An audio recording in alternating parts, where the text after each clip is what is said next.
Good evening, all. Welcome to this week's Midweek Geek. I am the old geek, in case you didn't know that already, and I am joined at the moment by Sean from Major's Musings and our friend Saxius. Our friend, but maybe not his player's friend from the stories. They keep coming back. It's not my problem. I don't know if anyone else is joining us. It looks like Elfbait is simultaneously streaming it out, but he commonly has to work around this sort of time, so we shall see. He'll pop in when he's ready, I'm sure. Yeah, I have been swigging on a beer, so if I burp a little, then I apologize now. Right, with us, Simulstreaming. I don't know if you're aware, but what some of you will not see the comments by other people because you don't. Rather annoyingly, StreamYard doesn't combine all the comments into one easy to read view. We had an unfortunate situation on a stream, I think it was last week, when somebody was talking to themselves in Hungar's stream version of the stream. You joined us late. And I thought they were being ignored, yeah. Yeah, she thought she was being ignored. And sadly, it's because no one, any of the other chats could see her. So we can see all your comments. We can see lots of lovely comments, but you can only see the ones that are in the same feed that you're watching. So I'm just going to say hello to a few people. And these are people who've commented. Hello, Jeff. Hello, Tonka. And Major's commented there. Hello, Daniel. There's Saxius' comment. Hello, James. Hello, Halakar. Hello, Letholdus. Hello, Richard. Hello, Brian. Hello, Wayne. We've got Lee Baker and From the Hilt and GM Johnny and Full Metal Dragon. So lots of people saying hello in there. If you didn't see, if you heard a name that you didn't see in chat, then you're not seeing what we're seeing. So with that out of the way, one of the good things about Simulstreaming, though, that's a downside. The upside is that new people can find our streams a lot more easily.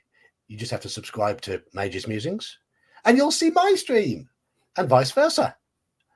So not that there are many people, I think, that are subscribed to only one of us. I think, Sean, I think we seem to have pretty much courted the same audience as of now. Well, there's a significant overlap at this point, yeah.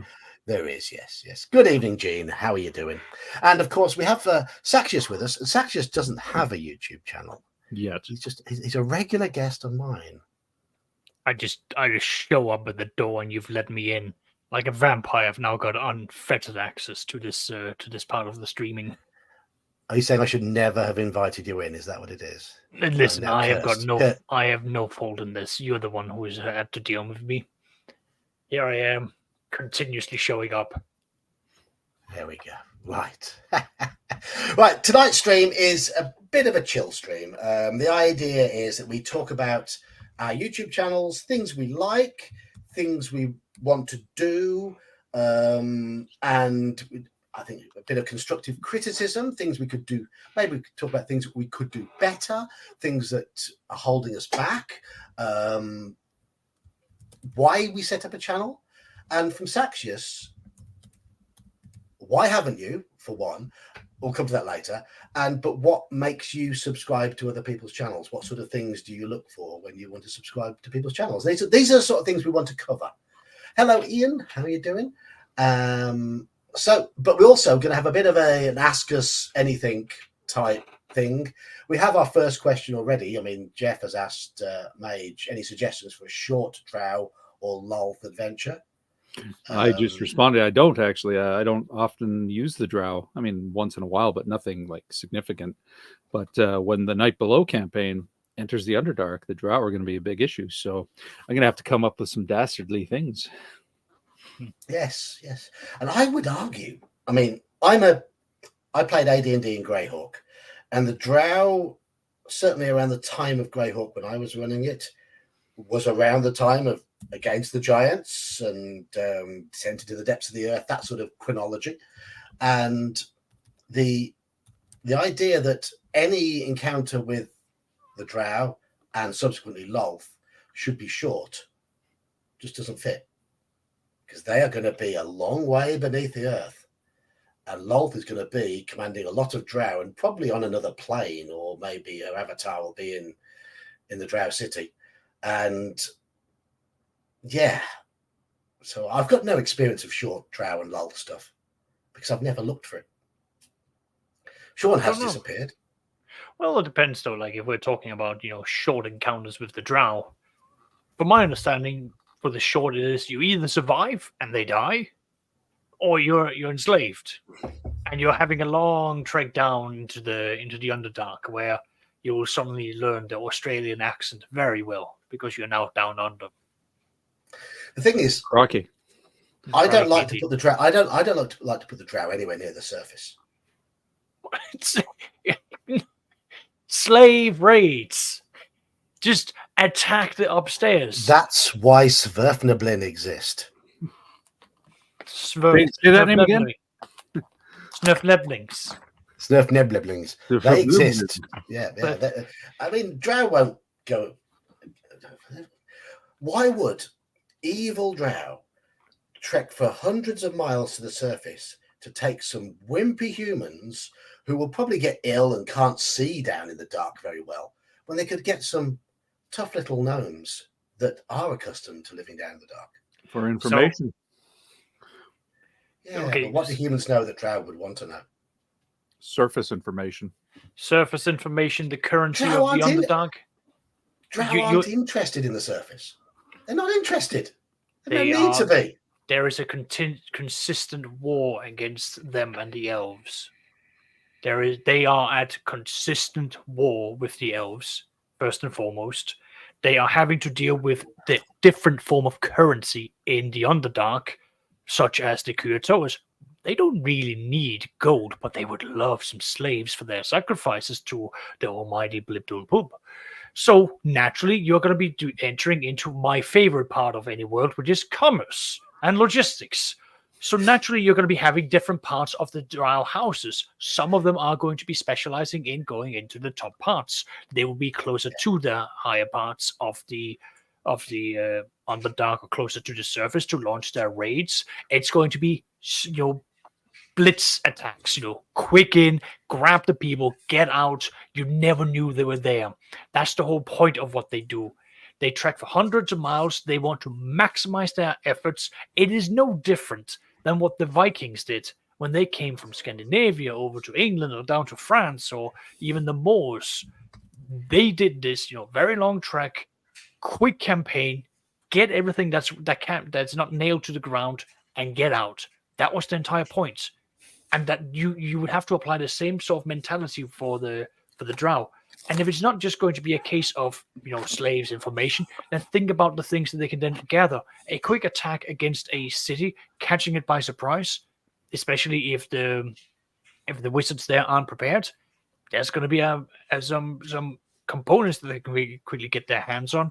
Not to mention there's the occasional what's called magical item again that they can get their hands on. All you have to do is fail a save versus poison. So I disagree, Geek. And these were my reasons why. The hell did I just walk into? We're arguing about drow. I just like to keep drow in the Underdark. I think they've got enough races down there to keep them. And that's a fair interpretation, but don't say they wouldn't come up. That's a little too absolute, especially for a fun fantasy game where you want to challenge your players. It's also kind of built into their lore that they do come up and do raids, and that goes all the way back. So, but you play your drow how you want to play them. Well, there you go, John. Though you can easily have a sect of drow who abhor the surface and they actively hate that their brethren go to the surface. Like, no, that is verboten. Treat that as a taboo amongst that particular family or circle of drow. Then there you go. You can have the best of both worlds. Everything is mutable in games. Yes, it does change from game to game, whoever is the dungeon master. However, I stand by my point. Logistics and supply lines There's a need for feeding the great machine, the machine that is the drow trade. Night raids to the surface are a hell of a lot easier than trying to deal with the more potent Underdark races, anyways. Here's one, Ian. That's one encounter in A2 that I really don't like, because I am a bit of an absolutist when it comes to drow. I don't think it fitted in there at all. Anyway, moving on. Anyway, right. Lots more people have joined us. Kabuki Kid, and there's Curtis, and there's Crafting Gamer, and there's Coleman, and Straw Piglet, and Praxis, and Richard. And I'm still scrolling up. And if I haven't said hello to you, I'm really sorry. We've just been joined by Elfbait. Good evening, Elfbait. How are you? Doing all right. Halakar, but what about Drist? If you saw my Demons and Devils video, you'll know what I think of Drist. Every character you admire him, every other NPC will become like Drizzt. And Drizzt in his own right is perfectly fine. Yeah. It's cool. Yes, it is. You don't have to like him. It doesn't change that he's a good character. You can have interesting gaming. He didn't do anything to gaming. Gamers did that to gaming. Yeah. There is nothing. Listen, they were it's a story.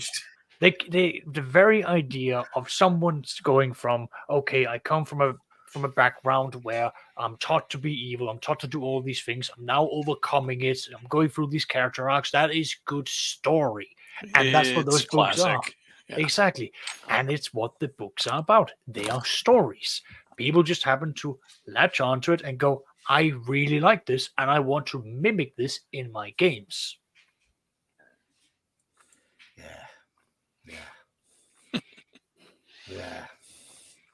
I think we've set the tone for the stream. We're just going to bring up a whole ton of shit that John doesn't like and just hammer it. Science fiction. Yeah.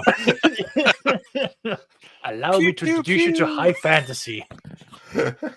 Right. How about them TIE fighters? Okay. I want to get into the topic. Hello, King Eric.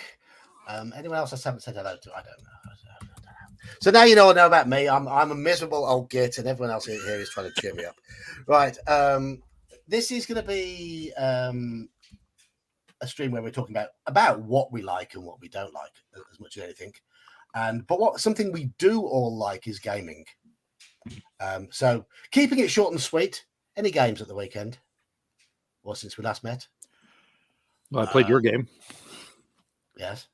So that was good times. You actually gave decent XP too. I'm surprised. Like, are you feeling sick? Are you okay? Like, no, you found decent stuff. You achieved a decent amount, so you got decent. If you run in, stab a few goblins and run out again, you're not going to get very much. But if you run in and you do heroic things and take down multiple harpies, you're going to get something. Well, I wouldn't know. I was either charmed or slept through it. So yes, it was highly amusing actually. You were put to sleep, and then you were charmed first. No, you were put to sleep first, and then you were woken up, and then you got charmed. It was an alternation of the two. Whatever started first, I can't remember. But you were not a part of the combat. That's what happened. And then the harpy got put to sleep, which woke you up, but then you got put to sleep again by the same effect, I think. I think so, yeah. I just kept failing every single. I didn't make a single saving throw. And the next harpy you came across, you got charmed again, I think, didn't you? Yep. Yeah. It was good times. That's part of the game. It is, yes. Yes. And I played in. I'm playing in Bear's Star Trek game, which we do on bi-weekly on Tuesdays. So we had a session last night. So we're streaming on Bear's channel. Good. Yep, I played in 2 OSE games on Saturday. Played in Gene's game, which was absolute carnage. We got battered from pillar to post. Survived just only because he's using AD&D Death Rolls. Otherwise, it would have been a complete TPK, I think. And then I ran an OSE game in the evening, the one that Sean's talking about. Then I played in the Odyssey of the Dragon Lords game that a friend of mine is running on Monday. We are currently putting together a team for the Olympics because it's Greek themed. I won't go into details as to what our team is called or what our symbol is, but we got very silly and crude with a play on words regarding Vuvuzela. Alrighty. Familiar with what a Vuvuzela is? It's an annoying trumpet. It's a traditional South African trumpet that they blow at in South African stadiums, and we were trying to buy them and we couldn't. But then we had one of them says, "Oh, Vuvuzela, that sounds like," and I'm going to change the tone of the stream now. That sounds like Vulva Slayer. So guess what our team is now called? I think you just told us. I think you just told us. Yes. And we've got the crowd chanting for us. And Thunderstruck by AC/DC, where he's chanting thunder at the start. Mm-hmm. They're chanting something else instead of thunder. Are you aiming to get demonetized there, John? Oh, but I haven't monetized this stream anyway. So. Classy, yes. Classy. It's just nerdy blokes having fun on a Monday night, just having a laugh. That's all it is. Crude kiddie humor. Yes. Yeah. That's the type of game that I generally don't invite myself back to. Most of it's fine. But I'm notoriously not a fan of silly games, so that's just me. Yep. Yeah. That's why I never got into Paranoia. I'm not usually a big fan of silly games, but I've heard what goes on in your OSE games. Don't say that, you liar. Excuse me. Let me point you to Exhibit B, which is all of your OSE games. Just see, the OSE games you cannot claim are serious. They're Christmas themed and silliness. So I'm forcing myself out of my own DMing sort of niche with that one. I am in no way, shape, or form trying to call you out on anything, John. Of course. No, we're that's just not my groove. Oh yeah, and we got very silly with Saxius. That was intentional to torment you. We were. I tried for the longest period to really hold a straight face, and then you just kept on pushing that envelope until it was through the post slip, and then you were through the door itself, and you kept on going after me, going eat, shoving it in my face. It was all three of us getting involved with that, wasn't it? All three of you ganged up against me. Yeah, workplace harassment. Because you've got a reputation, so we had to put that reputation to the test. I tried my best to get after you, but the dice wouldn't let me. Was it International Tormented Dane Day? Yes, once a week, usually on a Thursday, they would gang up together and go, "Oh my shopper, oh my shopper, oh my shopper," playing as goblins tormenting my world. Anyways, yeah. I got to play in 2 games on Sunday. Saxius's 5e game. Where I think I actually got to hit something with my sword. Yes, you did. I have a fighter in a party full of magic slinging characters, and so often by the time I get to battle, into melee combat, I have like one swing with my great sword before the battle's over. But that went pretty well. Although I accidentally let a vampire out of a cell. As one does. Well, yeah, it was just like. Well, we burned one of the guys in the cell, and we threw the rest of them into the room full of green slime. And then this guy didn't even wake up while we were doing that, so we're like poking him with a pole through the bars, like wake up, because he slept through the whole thing. And he finally gets up, and he's grunting and groaning. And so we negotiated with him, and he said he wasn't going to attack us if we let us out. There were enough of us to where he figured we could take care of him, and he came out. And then promptly jumped on the ceiling and started to spider climb his way out of the place. The death cleric in the party's like, "He's a vampire." And I'm like, well, fuck. So we all started trying to chase this thing, and it got away into the dungeon. How was the vampire held in a cell anyway? Can't they turn to mist and just leave? It's a Saxious vampire. Who knows? It probably doesn't follow the rules. It was a dwarf vampire, but so maybe they don't. Maybe they can earth walk, but even still, how does it in the cell? Anyways, that happened. Unless it's not a vampire and the Death Priest doesn't know what he's talking about. But well, either way, he climbed on the ceiling. Did you read the summary I posted? I skimmed it. All right, so let me. I skimmed the summary, so I summarized your summary. No, let me just open it up and read the last part, so everyone's on the same page here. Where's my recap? Grimnir thought he was a vampire, gave chase. The last the group heard was Grimnir dashing into the dark waters with an NPC, and cries of combat were heard in the caves. Yeah. So it remains to be seen if he got away or not. Thank you, Halakar. Yes, 2 thumbs up for Elfbait's fashion sense tonight. Yes, the flash. This shirt was given to me by a friend who was leaving, I think, Walmart or Target one day, and he saw this shirt, and he's like, I know only one man who would wear that shirt, and he bought it for me. So you are the chosen one. I am. But then the second game I got to play in was GM Cody's OSE game, where there's our second session. We've had some delays in that, and for 2 sessions now of OSE, my halfling has not taken a single point of damage. Well played. Yeah, well, the first one I got attacked by I got attacked by a war dog and ended up taming it. Now we have a dog with the party because I was smart and gave him halfling treats. And then the second time through, I did not go trying to charge the bow-equipped kobolds in the cave and hid behind a rock and just spotted for the rest of the party. But that's fun. I hear, Mage, I hear you do good Brian Blessed impressions. Dino, that's bear. I was trying to get. Bear's got the build for it and the voice for it. Yes. But no, they're both good sessions, good games.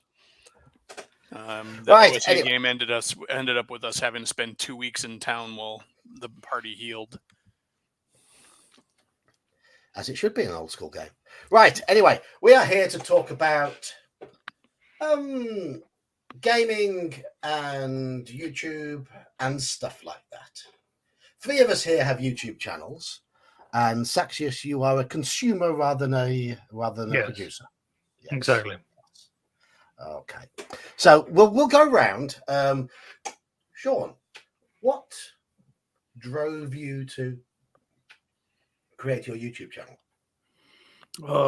It's something that had been sort of brewing for a couple of years. I just kept seeing all these channels popping up and people going, there's some people, more than one, is like, hey, I've been playing D&D for a year and now I'm qualified to tell you what to do. And I'm like, yes. I've been playing for 30 plus years. Maybe I should give this a go. And it was just sort of something that just had been building in me for a while. And then finally I bit the bullet and said, okay, let's see what I can do. And I was testing myself. I was recording myself. It was originally the plan was just be me, just me talking the shit. And I didn't like what I was seeing camera wise. And so I came up with the idea of the puppet and figured, okay, well, let's make a thing of it. Let's give a whole dynamic. And there we go. The rest is history. That was it. I saw the people doing it and thought that looks like fun. I want to do it too. How long did it take you to come up with the exact puppets and their names and personalities? Oh, I went through a few iterations. Like originally the channel was going to be the Wizard's Lab, and I had this whole opening sequence planned where it'd be a bubbling laboratory, right? And then the crazy wild wizard in the lab, and then a friend of mine is a biochemist. I'm like, so what do I need to get dry ice and all that? And he's like, well, first you need like tempered glass so it doesn't explode and blind you. I'm like, oh, that's good to know. And then that proved to be a little too much of a pain in the ass. So I was like, okay, I'm going to do the Wizard's Library, and I was going to have all the D&D books and everything, and then pan over, and then I was reading over Demi-Liches, and I was like, oh yeah, no, Soul Gem. And then the whole Soul Gem shtick came to be, and then I went with that. And then that also gave me an excuse for a completely neutral black background, which was necessary if people didn't want to see my arms sticking out and guiding the puppet. I don't know if it's working because I have tried to do a new thing in chat. There we go. Oh, Stream Elements is still running. Oh, I tried to delete Stream Elements and put in Nightbot instead with some new bits and bobs. Sorry, John, but that's inaccurate because the puppet doesn't have a poop chute. He doesn't poop. He's just made of felt. Yeah, he's a puppet. He's a puppet. In answer to Andy, none, because they're made by halflings. They're not made of halflings. No, my character in that campaign is Grimblegood Merry Soul. Got myself turned around. Grimblegood Merry Soul, and he is aspiring to write the ultimate halfling travel guide. So that's his thing. He's leaving the comfort of the Shire to try and get halflings to return to their traveling roots, and he's going to write a book to do it. So cool. Did you make the puppet? Oh no, I had my dear old mum make it. She's very handy and she's retired and bored and needs something to do during the day. Oh, so they are homemade. Yeah, they are homemade. Well, the skull was just a plaster skull that was ordered. I think my sister got it for me on my birthday, saying, "Here you go." Because I was saying it's like I should go to the dollar store and get like a plastic skull and have it appear. And so they got me a fancier one, and then just go to the dollar store and get the glue-on gems and some stones for the eyes and all that. And but the puppet was made from scratch, using a pile of extra foam that my mother had lying around. Cool. Well, we didn't know that before. Here was me assuming you'd gone to a shop and bought him like that. No, he was handmade. I might eventually, if the channel starts making money and the puppet starts wearing out, can't have my 80-year-old mother, who's now starting to get a touch of the arthritis, making puppets for a long time. But I might go get a professional upgrade, but in the same style. But I think the puppet will last a little while longer, so I've got some time. And what wash cycle do you use for him? No, I don't. I don't think I could put him through the washer; it would tear it apart. Right. So, Elfbait, you've had a YouTube channel for longer than everybody else. I think I've had my YouTube channel abandoned longer than any of you, and then come back to it. Yours was abandoned, but longer than any of us have existed, I think, wasn't it? Yeah. I started mine ages ago, sort of when a lot of them were popping up, and it was one of those. I had coworkers who I was gaming with who were like, well, and we'd get into these big conversations at work. I work in a call center, so we're often just sitting next to each other with, a desk away with lots of time to kill and stuff. And so we would just talk about stuff, and then after work and during games and all of that. And so my buddy is just like, why don't you do a YouTube channel? And so I'm like, well, all I got is my phone, and the only place I have is a garage. And so it was just really bare bones, just me and my cell phone in my garage, and totally unscripted, unedited, just long, like 40-minute rambles about a topic. But if anybody's talked to me conversationally, you know how that goes. And so the ADHD just goes woo, and eventually we get to the point. But then I started suffering from a lot of like imposter syndrome, and like I was just looking at it like everybody was just doing way more with their channels, and I didn't want to put in the time and the effort and the work to get to that level, because it wasn't that important to me. I wasn't trying to make a living with it or anything like that. And I wasn't trying to be a voice in the industry or, get lots of freebie stuff from companies. I was just trying to be a regular guy, talking about his games and talking about, gaming in general. So I kind of parked it. And it was after getting involved in your stream that I brought mine back. So. And you've doubled your subscribers, haven't you? Oh yeah, I'm up to 203 as of today. So I broke that 200 mark and am chugging along. That last one did really well. let's hear it for controversial topics. Keep on the Borderlands. Keep on the Borderlands is one of the worst modules ever. Yeah, there's there's a clicky bait title that'll get people in. I couldn't believe it when I saw that article. It's like, really? Yeah, Really, Sean guys? shared it to me. So that episode is kind of I was showing, but yeah, that's just like that guy's. I mean, he did say it was the least worst of them all, I guess.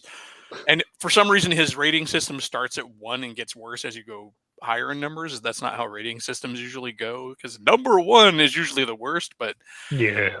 I mean, calling it unplayable, saying that modern gamers would see it as like it was a Would be joke or a confused. mistake. Yeah. I'm like, really? You have like the rest of your article doesn't matter because you immediately discredit yourself right there with that first take. I felt like picking apart his top 10, but I think you did enough burns on him in that video too. Oh, the scripty bit, because that one was actually semi-scripted. It wasn't. I had taken each point and like written in like done in red text, my ideas, but I just used it as a guideline. I had some pretty snarky things to say that I honestly didn't put in there. Like, so it's the rules are incomprehensible, but they're written for 10-year-olds, so you have less reading comprehension than a 10-year-old. It's like, You absolutely should have. yeah, I mean, I learned when I was 8. I decided to sort of slide it in by saying I learned to play the game when I was 8. So, so it's how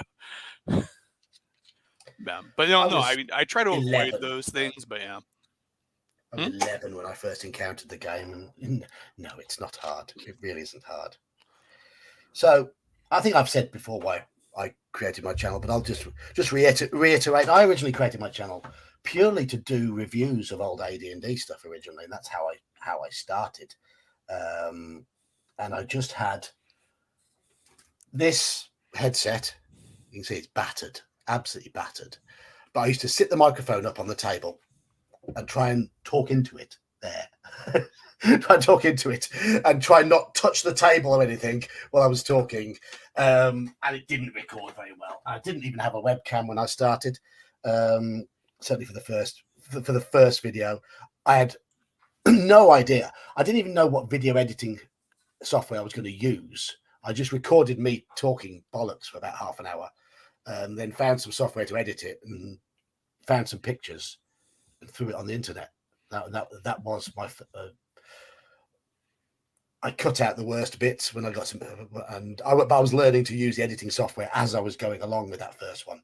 So, but the main reason I did it is because I was looking for people talking about these old modules that had been part of my youth.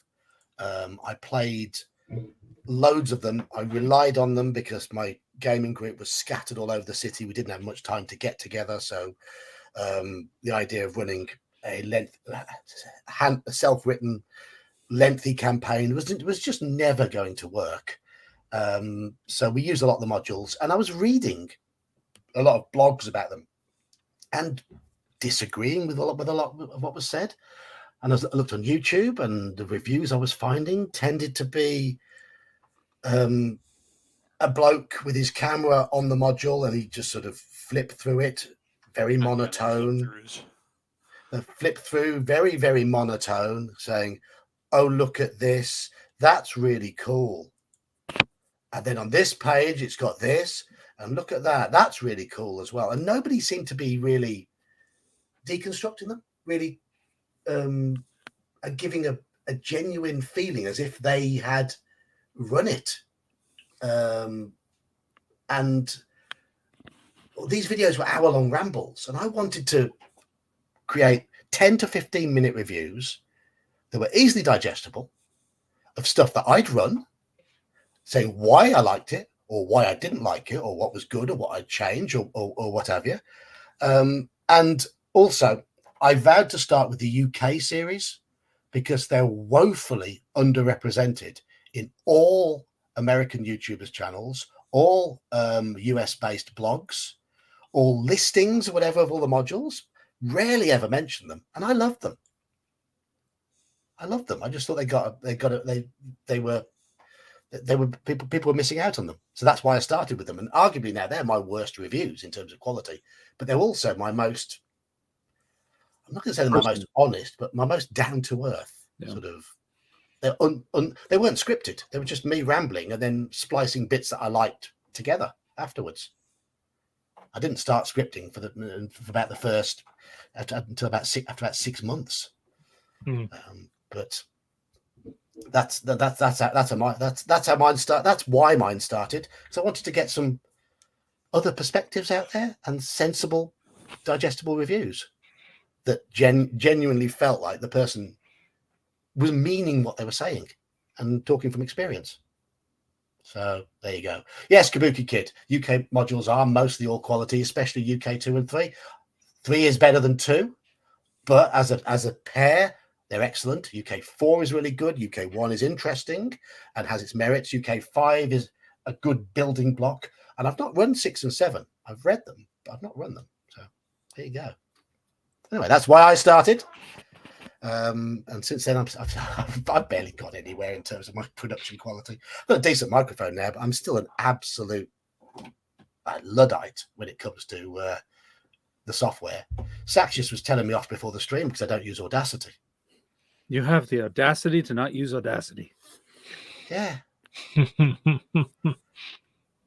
Yeah. So one thing I want to go into, I'd like to do a lot more reading sort of stuff. It hasn't got a lot of hits, and I must say it's very frustrating and long-winded to do it, especially reading Lovecraft. But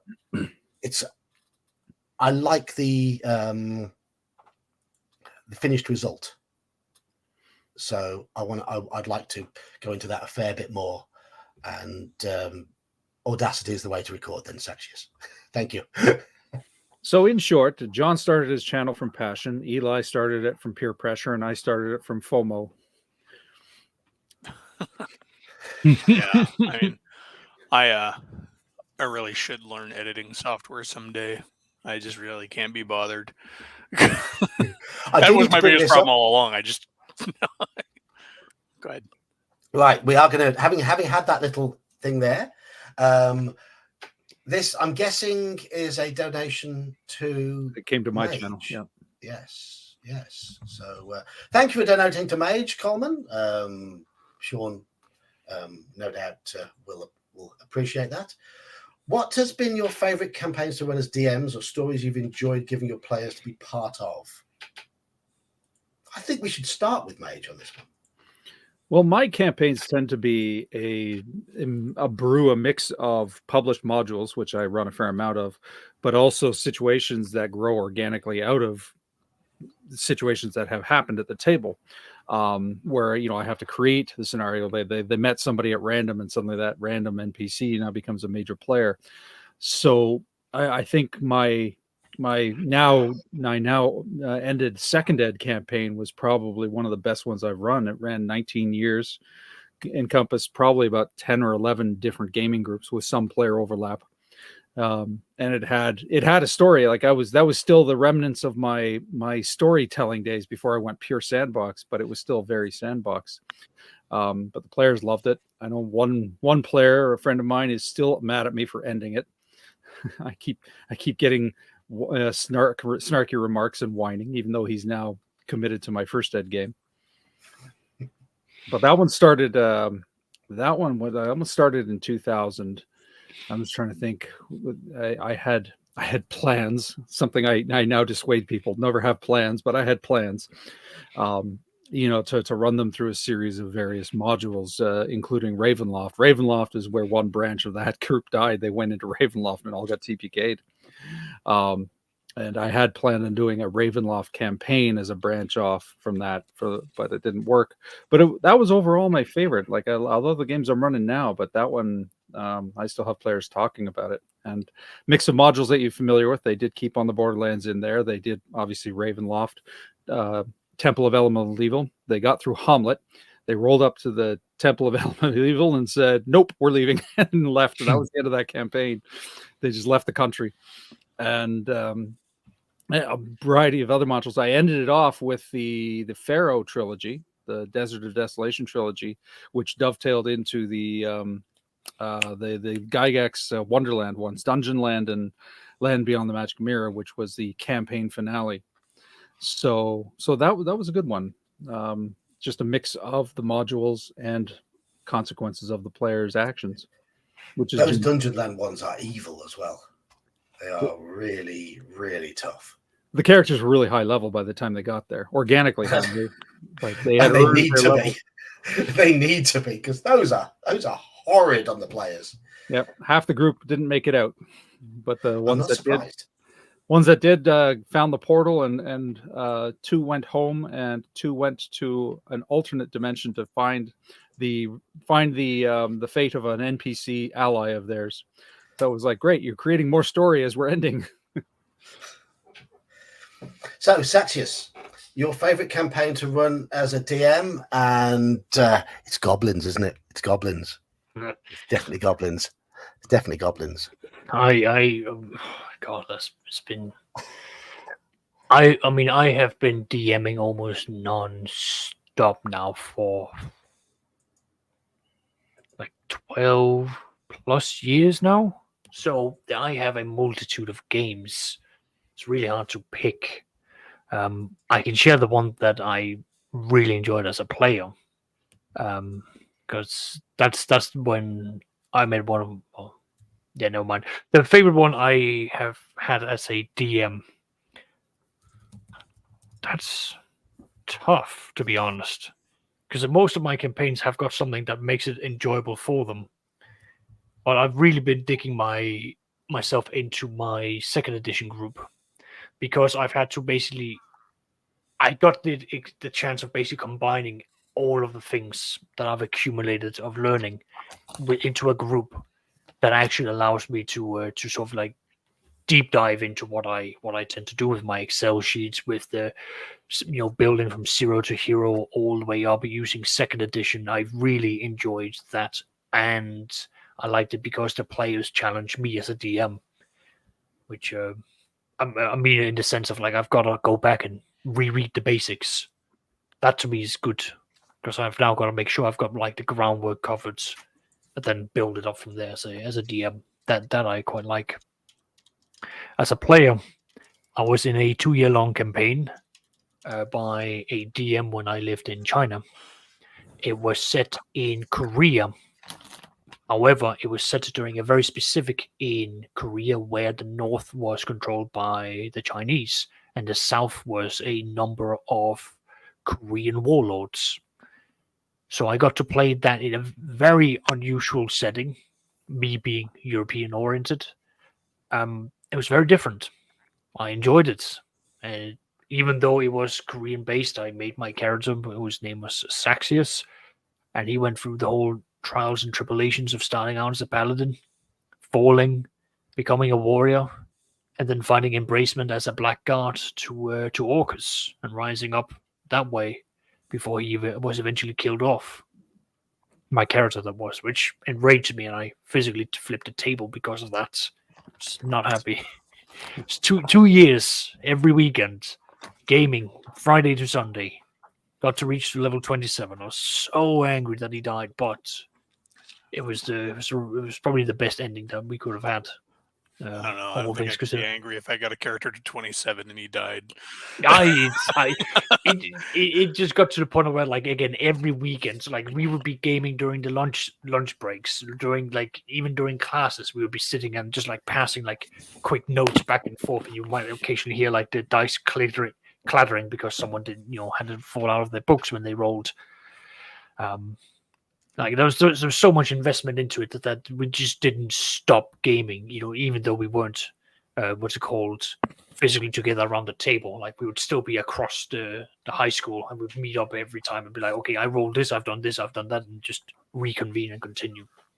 That's a campaign I can't forget, because that really set my expectations high as a player and as a DM.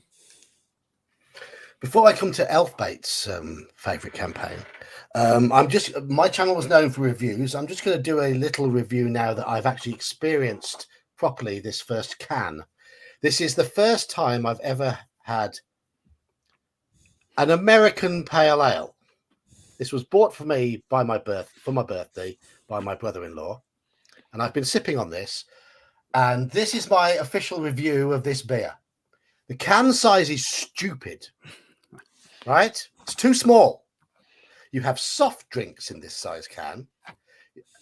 Beer cans should be at least 25% bigger. Beer should be in a bottle. Or a bottle, you're right, or from a tap. I love the name, Beavertown, because over this side of the Atlantic, beaver is a euphemism for something. Mm-hmm. Same over here. Oh, good, right, okay. We just have more Gamma Ray is suitably nerdy, and the very, very colourful can makes it look more like a soft drink than a beer. Sean, what was your joke about American beer that you told us before the stream started? It's like having sex in a canoe. And the punchline? Oh, well, I don't want to swear on your stream. You'll get demonetized. I haven't monetized this stream. Elfbait, do you want to fill him in on the punchline to that one? I'm American. I don't drink many beers anyways. The only my rule on beer is if I can see through it, I don't drink it. Go ahead and say it. His channel can't suffer anymore. Ah, sigh. All right. American beer is like having sex in a canoe because it's fucking close to water. Yeah. It's fine. That's why I don't drink anything I can see through.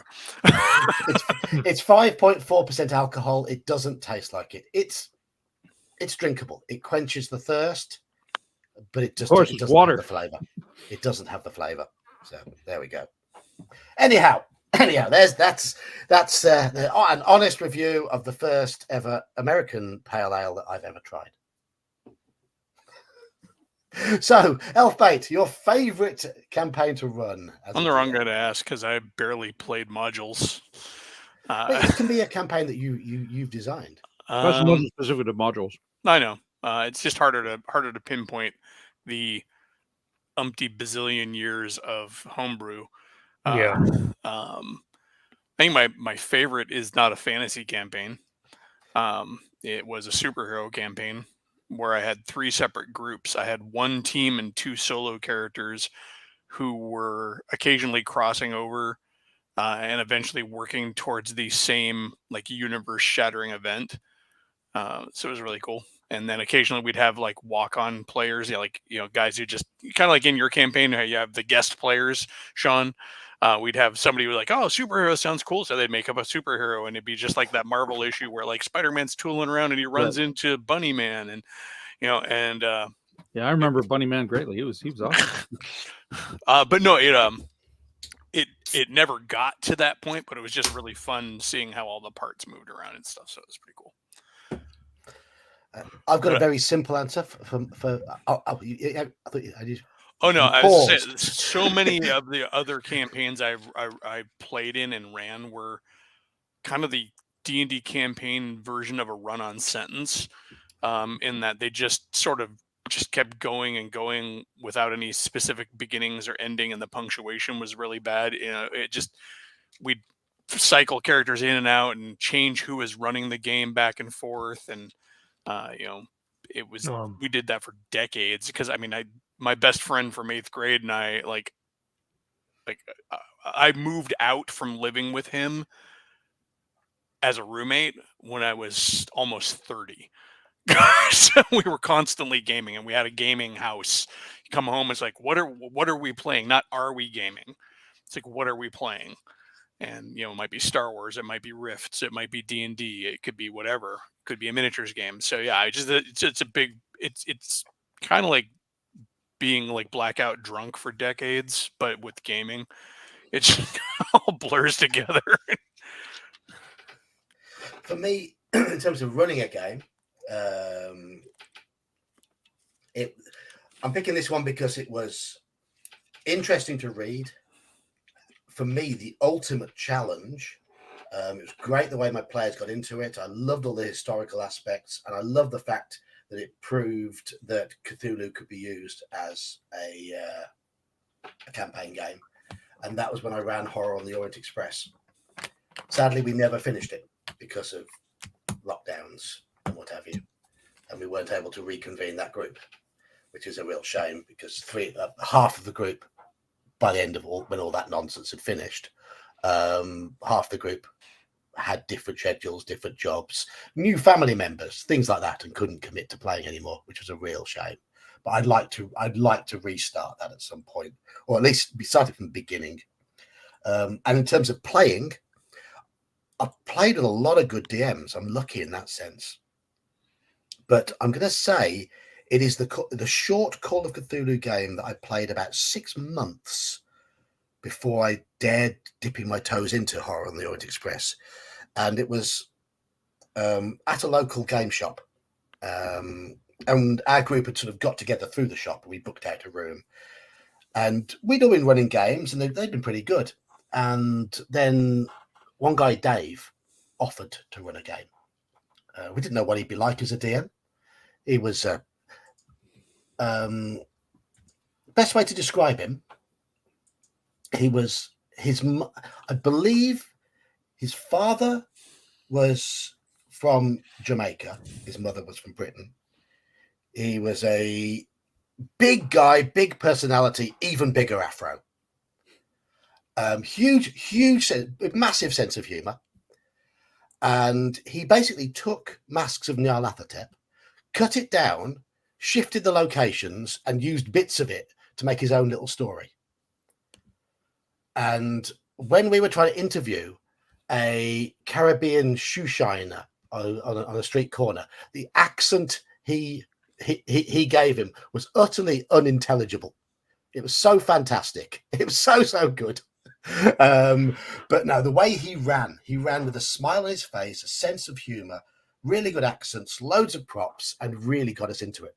And I thought, I want to be even half as good as you. So there you go. Yeah. I agree. Like a lot of, or at least I do relate that, I've had some DMs where it's just if I can be anywhere near, 10, 20% as good as they were, if I can just get off that same impression onto others, that's, that will leave them with lasting memories. And personally, maybe speaking just for myself as an idea, I'm like, it's very important for me to know that I run games in a way that after everyone is invested into it, that they walk away thinking, okay, I've gotten some happy and enjoyable memories from what I've put my time into for this hobby.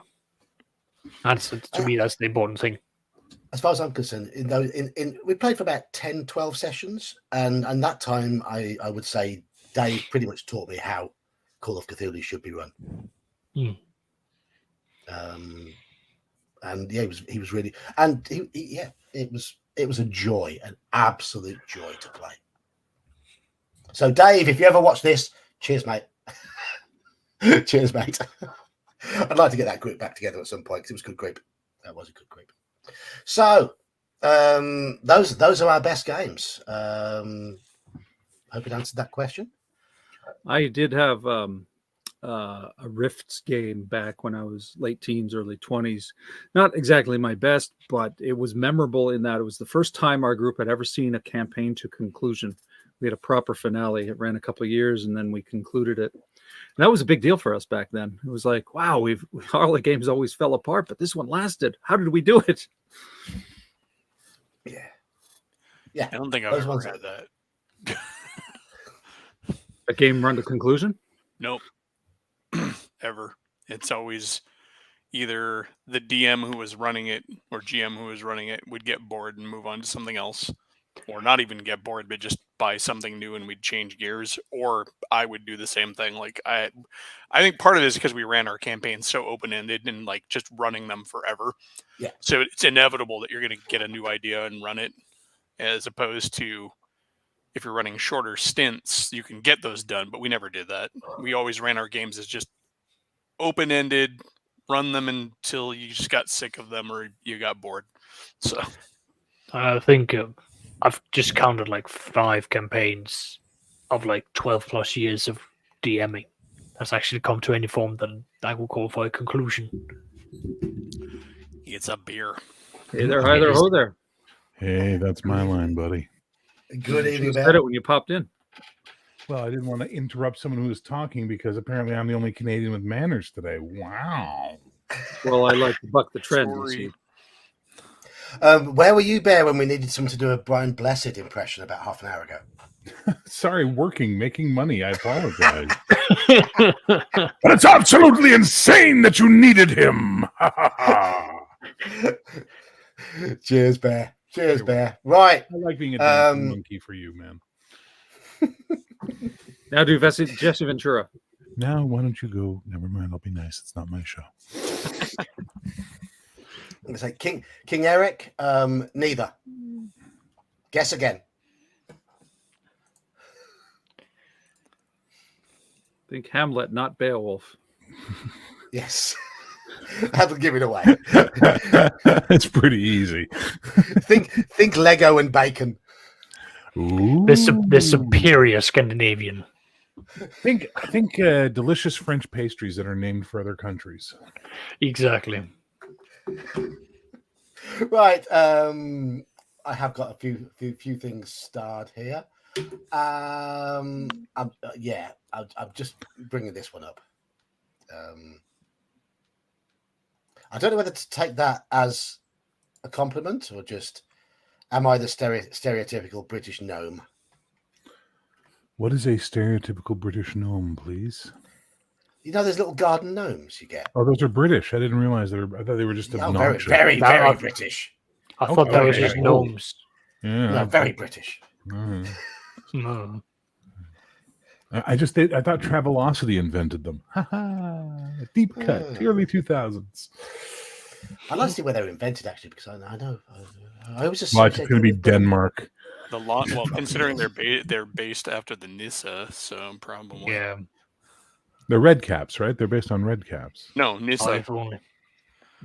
They're I thought garden gnomes had red caps for some stupid reason. Why did I think that? They They do have red, but so do the Nissa from the Danish or Scandinavian mythology. Oh, Danes don't write. Come on now. Let's No, please. we carve into stone. You're right. Exactly. With the blood of your slaves. Exactly. As Thank you. Odin intended it. Yes, you are very right. This is how we did things, so we still do things. That's why we don't have the best immigration policy. It's true. You did, though, for a while. You guys actually denied me getting in, sadly. Maybe that was a good reason. Good idea. It's interesting to find out that the history of those lawn gnomes goes back to the 18th, 19th century. Goes back older. They talk about them in Rome, man. Well, yeah, except for those weren't actual lawn gnomes. They were like depictions of Priapus and stuff like that. So okay, it's still an origin point. Jeez. well, yeah, but it's not the actual proper gnome. Looks like Brienne's Switzerland would be the origin point. Anyway. It's usually the Swiss. It's We have a German. question. It's in German. There you go. We have a question, and this relates to something we were chatting about before the stream as well. What do you think of the Goodman Games updated classic adventures? I think they're great. Well, I'm going to pull a bear and go to my shelf. I love them because they're not only do you get the original module, but you get the 5e, and then also they tend to expand on some of the points that weren't fully detailed in the originals in the rewrites, which you can then back engineer to the old school if you want to. And the pièce de résistance. I don't have them Double all. volume. I've just got the Lost City, and I really like it. I love the fact that the original module is in there. I like most of the expansion stuff. Some of it doesn't quite gel, but a lot of it does, and it's very good. It's great how they've expanded it down below the city even, but it's there to hack and do what you want to, and it's very easy to reconvert back to basic D&D as well. I have their Isle of Dread and the Keeping the Borderlands one too. The Isle of Dread one is really good. I don't know. It's good that they. One of the big things for me is that they expand on the stuff that was just, a lot of old modules would have the further adventuring in this area kind of thing. Yeah. They expand on that in some of them and actually put. I'd love to see them take like Lost City of Tomoe-chan or something like that. Or Hidden City of Timochan, excuse me. The one I was expecting to find from them was Dwellers of the Forbidden City. That's the one. Not Timochan. Yeah. This Forbidden City. My brain confuses those two all the time. Hello, Nerdy Yoga. How you doing? What's great about Into the Borderlands is that it's a doofer. You get that. You get the keep on the Borderland and B1 and Search the Unknown packaged together. Oh, yeah. Yeah. I just wish I had the money to have bought all of them. I mean, while they were out and about. But I've backed the Dark Tower. What I do, spend money you don't have. Most of mine have been gifted to me. I would end up with a wife I don't have. What's that? I'm blissfully single. I'm miserably single. It all works out. All comes out in the wash, man. But no, I've backed the Dark Tower, so that should hopefully be coming whenever it's released, and I'll have a good read through that. Had I not heard a rumor that WotC had ended their deal with Goodman? Yep. They have, yes. Yes. Yeah. The Dark Tower is going to be the last one. One thing that I think was criminal about them is that as part of the deal, they were not allowed to put out PDF versions. So the maps were just buried in the hardbacks, and the maps were an absolute bugger to use. And yet somehow PDFs arrived. Well, Dark Tower isn't even a TSR product, is it? Yeah. So it doesn't. I think that's one of the reasons they did Dark Tower is because it's not a WotC owned property. Yeah. See, I'd be impressed if someone went and picked up all the old Rolade stuff and rejiggered all that. Stuff. Like, I mean, there's so much good stuff there. Oh, yeah. The Rolades? I remember the one that they had on. Omanal's here. That's right. Hey, Fork, is that you? Oh. Wait a minute. There we go. No, for the Rolades, that was fantastic. That was they had great stuff just for like the Celtic one, I think. One time. Go Gadget Head. No, exactly. Even like their demi-human races were really like Elves book. I mean, I played an ice elf out of that forever. And then there was their partnership with Grenadier, where they did their dragons and the giants for the series set of the dragon and giant miniatures from Grenadier. They had 2 supplement books that did each model as its own write-up, which was different from the TSR dragons and giants. They also did a couple of good ones that were magic items from myth and folklore, which is cool. Like here's the magical weapon stats for Paul Bunyan's axe. Yeah. Well, the nice part is that they gave you something different. Yeah. Other than just the TSR sort of, lore, which was nice. It was a nice change. It's something we're drastically really missing in this day and age. I think they're afraid of doing anything afraid of insulting anyone out there. And it really has made it very vanilla and bland, unfortunately. Yeah, this will pass. Just give it time. I know. I think start writing your product now for release in about 5 years. I also don't think that other publishers are quite as gun shy as WotC is right now. I mean, to varying degrees, because WotC is the big target in the room that everybody's going to aim at, where a lot of the people publishing 5e stuff don't care. Yeah, well, you might have a very good point there, but I'm just saying, like the creativity that Rolades was Mayfair, right? Yep. Yeah, that they showed was fantastic compared to even the D&D of the time. Like it was a next level D&D. I mean, I was running into these around the AD&D 1E to 2E switch, and I noticed that 2E was starting to TSR was kind of starting to drill in on their lore, and they were trying to really sort of start focusing everything down into almost brand, whereas the Rolade stuff was just like, here's a crazy idea that we're going to do an 80-page book on. Enjoy that. And it was like, okay, I did. Thank you. Wait a minute. Didn't the 2E do the, was it their green books or whatever that were the historical aspect? Yes. Yeah. They did. did. That came later. Yeah. Well, second edition was an interesting time period because they were both trying to sort of like rehash everything about AD&D to sort of make it into a brand, but then later down the years they just sort of went, you know what, we're gonna go into everything you want, and they did that by new box releases, new settings, new everything. It was the whole joke that we then later saw in like 3rd edition of like, it's a new month, there's a new book out there. Yeah. And that was counterintuitive because they now made less money because the printing costs were high and their sales were going down. That's true, but I also think that it helps in red, you're if you're building a brand, getting people into there, which is the unfortunate part that we see now, like Eberron, there's no support for it in 5e. They bring it out and then they just dump it. And but they've centralized. That's fine. Like, we had a similar discussion when I was streaming Dungeon Keeper last night. We were in the chat. They were talking about how refreshing it was to see the humor and imagination that had gone into that game 20 to 25 years ago, and how it felt that so many of the games companies are putting out games nowadays, they're not willing to take those risks.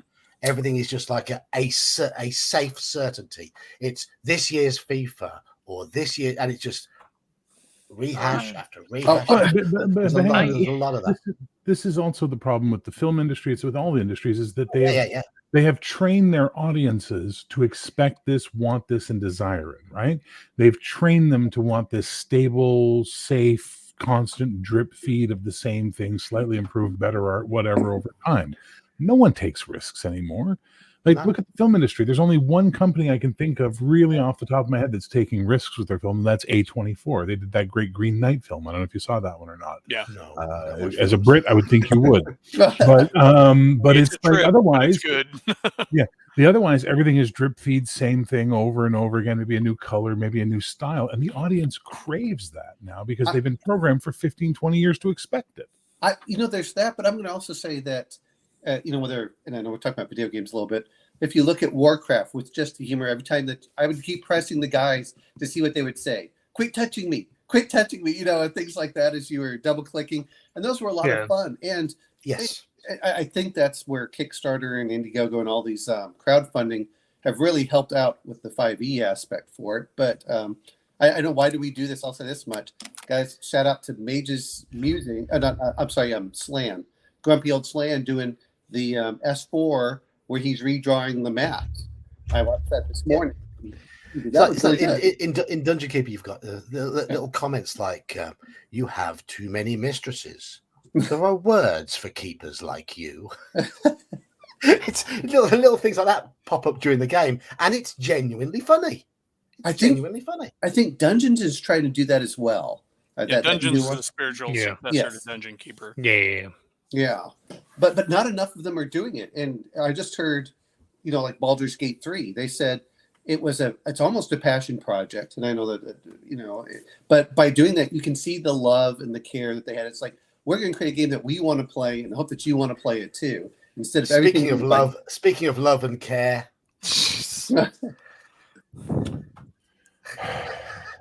on the topic of Baldur's Gate 3, because Larian Studios, to my understanding, was approached by Microsoft for Larian to be bought out, and the CEO of Larian basically said, no, it's not the direction that this company was meant to be going for. They had a very clear outlook for it, and then but these are the sort of things that sort of breaks what you could call, for not the monotony, but it breaks the current status or the current set of expectations by bringing us something new. We saw the exact same thing when we saw The Witcher 3 came out. That was hailed as being a fantastic game because they went out of their way to bring out stories that aren't exactly sanitized all the way through. And there are many things like that. There are also products and within our realm of interest that brings this out. I mean, I'm going to point to Shadow of the Demon Lord. There are some really dark stuff in there, and they open it up. Like, just the core book opens it up for you you can go more higher fantasy way, or you can go the Warhammer Fantasy routes. Like, you can choose it, but it's built there for you to choose where you want to go with it, and that's fine. Like, again, there is a market for it, and usually, the consumers are the ones who vote with their wallets. Yeah. So that's how it's always going to work at the end of the day. Sure, but let me counter that as someone who's worked in film and entertainment and the media world. Yes. They train the audience to spend their money the way they want them to a lot of the time, which is why up until COVID, they were pretty good at predicting, on some level, what kind of money they could make. It's why the foreign film market existed. It's why, markets exist. They can predict the outcome. What's happening now, and it's a good thing, is post-COVID, people are just they're They're no longer voting with their wallets. They're voting with their eyes. They're choosing to go see stuff or buy stuff or pay attention to stuff that interests them less or more than they did before. It might be a good paradigm shift. Disney's getting a real beating right now. A lot of TV shows that Netflix streaming stuff that they expected to have big numbers on, not just Disney. Many companies have failed. Video games that they thought were going to be big hits aren't. Comics are not selling anymore. So the time is right. We're at the same place we were culturally and sort of economically and entertainmentally at the end of the 1960s, in that the people are waiting for something to come along and really energize them. And nothing has presented itself yet that's caught on. But when it does, it's going to be a massive paradigm shift in the way entertainment is consumed. I'll bring up one thing. I know you're talking about that, Bear. What I've noticed is that more and more people are going to non-Western sources. So that's it, yeah, because they're tired of what Western is giving them. Like the Squid Games being an example, which was out there, or not much. I'm going to count that as also like the Witcher series. You know, that was excellent game, and they kind of break out now. Like you said, once they start playing it safe, people are like, well, I enjoyed the game and I like to play it, and I don't mind having sequels if they're well written. Like I think Witcher 3 is far superior to Witcher 1 and 2, but you need to have that out there. But at a certain point, like, okay, I'm done with this. Let's give me something new that's different. What the surprise hit of this year is what? Baldur's Gate 3, which no one would think that had done it. It's won all the awards and everything else. And what was the other one that Elden Ring last year?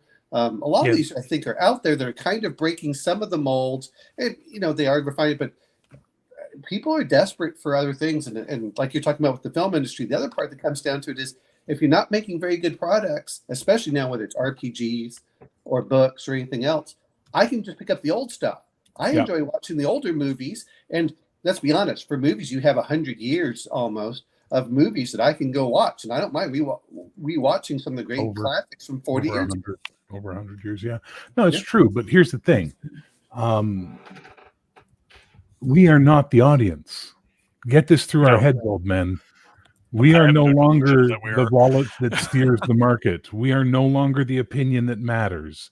If we are 45 or older, so Sashus might still be, or you, I think you're under 45. I don't know, Jar. You're Danish. You guys age weird. But we don't. Our voice doesn't mean crap anymore, right?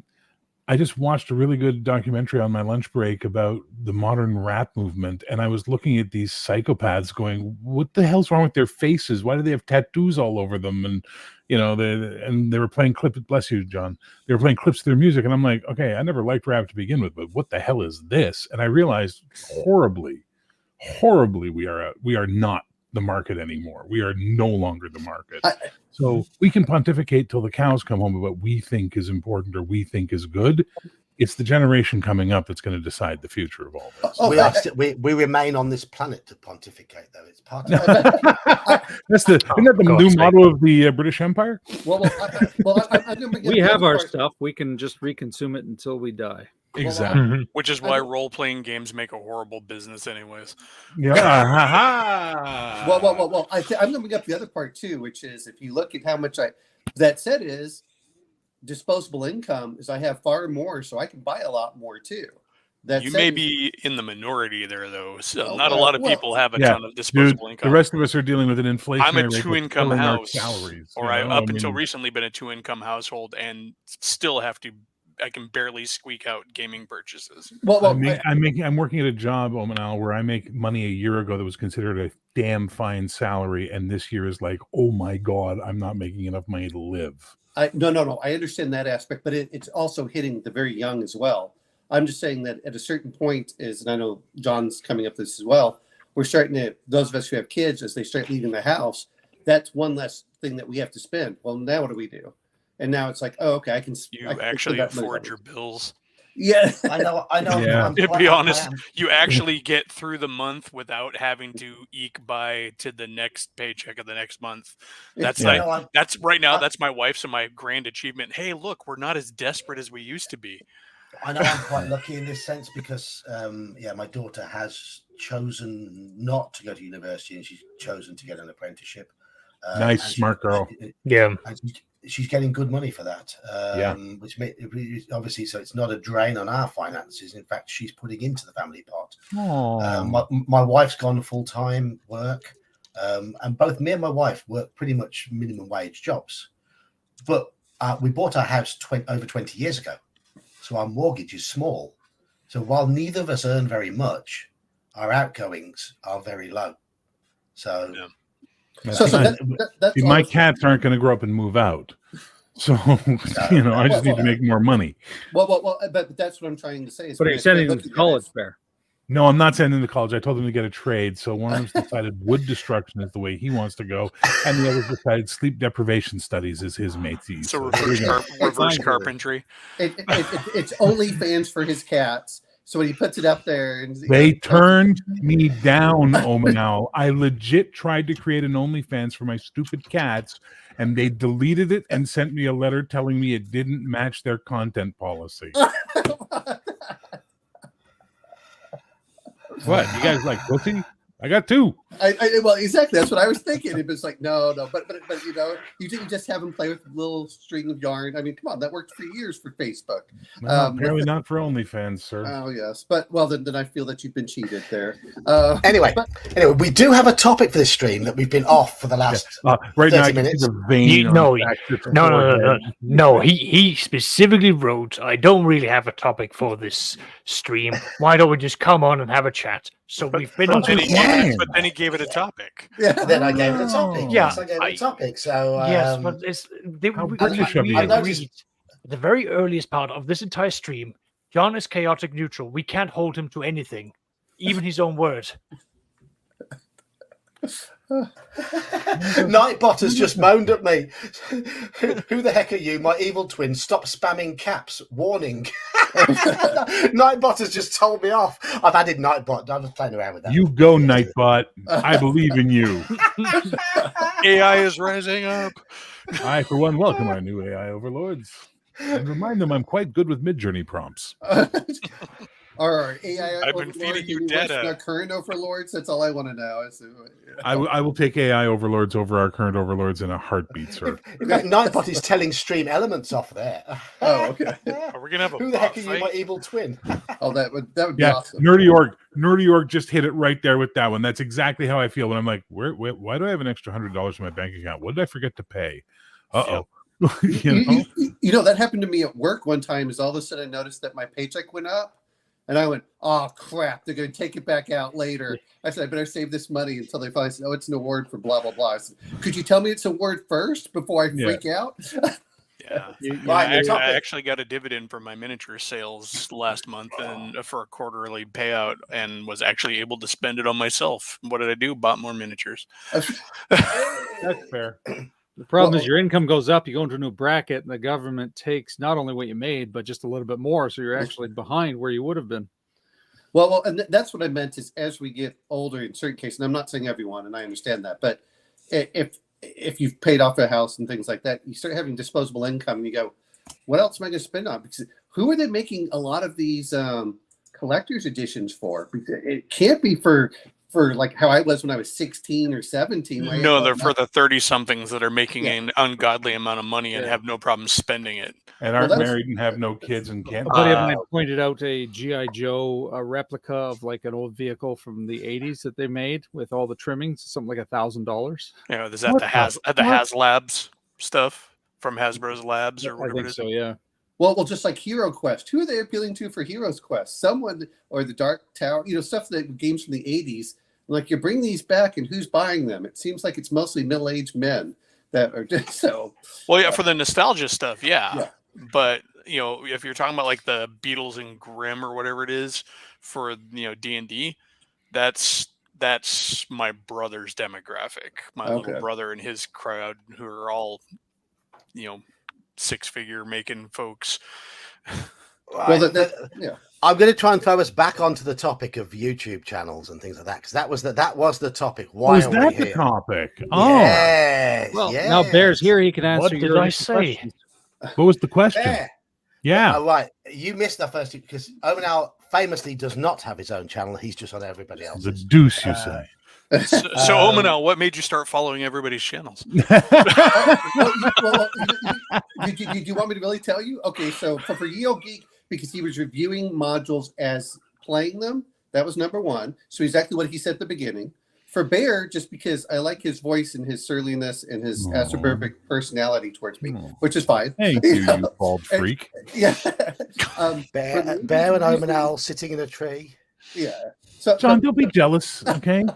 Someone loves you. I don't know who, but someone I'm not does. jealous. Those of us in the stop. upper right here, we all have our hair. Yeah. And What's so this shit? For Mage's Musings, it's actually because Sean decided to come on Geek stream for a bit, and I was like, oh, you know what? I couldn't take the puppet at first because just the look of it. And then once you get over, you can't replace the puppet anymore. The puppet is integral. So now, and I feel bad, I haven't even watched your video from this morning. I'm like, no, that's like the highlight of my day. So Slagger. Wow. I watched it at work. Sean, I love your videos, Made but if my- that's made the my highlight work of colleague someone's watch it day, as well. man, they need a life. I will still take the compliment. Thank you very much. I'm at a low point right now, so I need all the boost I can get. Buddy. Okay, sorry, just to give someone here the props he deserves. Has anyone watched the Star Trek live plays on my channel? A little bit. I just like 10 minutes or so, to be fair. Watch again and pay attention to Sean. Oh, as he does his Eastern His character is so good and so subtly prickish to everyone around him that no one's picking up on what an absolute dick he is. But he's just very like, yes, I'm a team player and I'm here to help you with the team. And boop.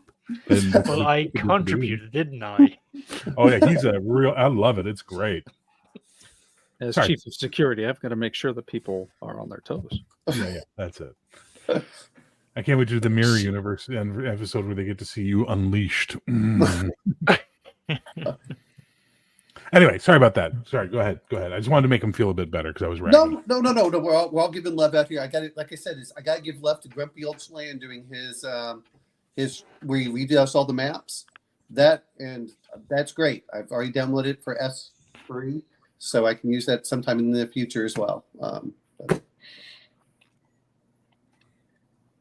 It's too quiet. Be right back. I've had two beers and the tap has just turned itself on. We're just waiting for you to praise Saxius and Elfbait.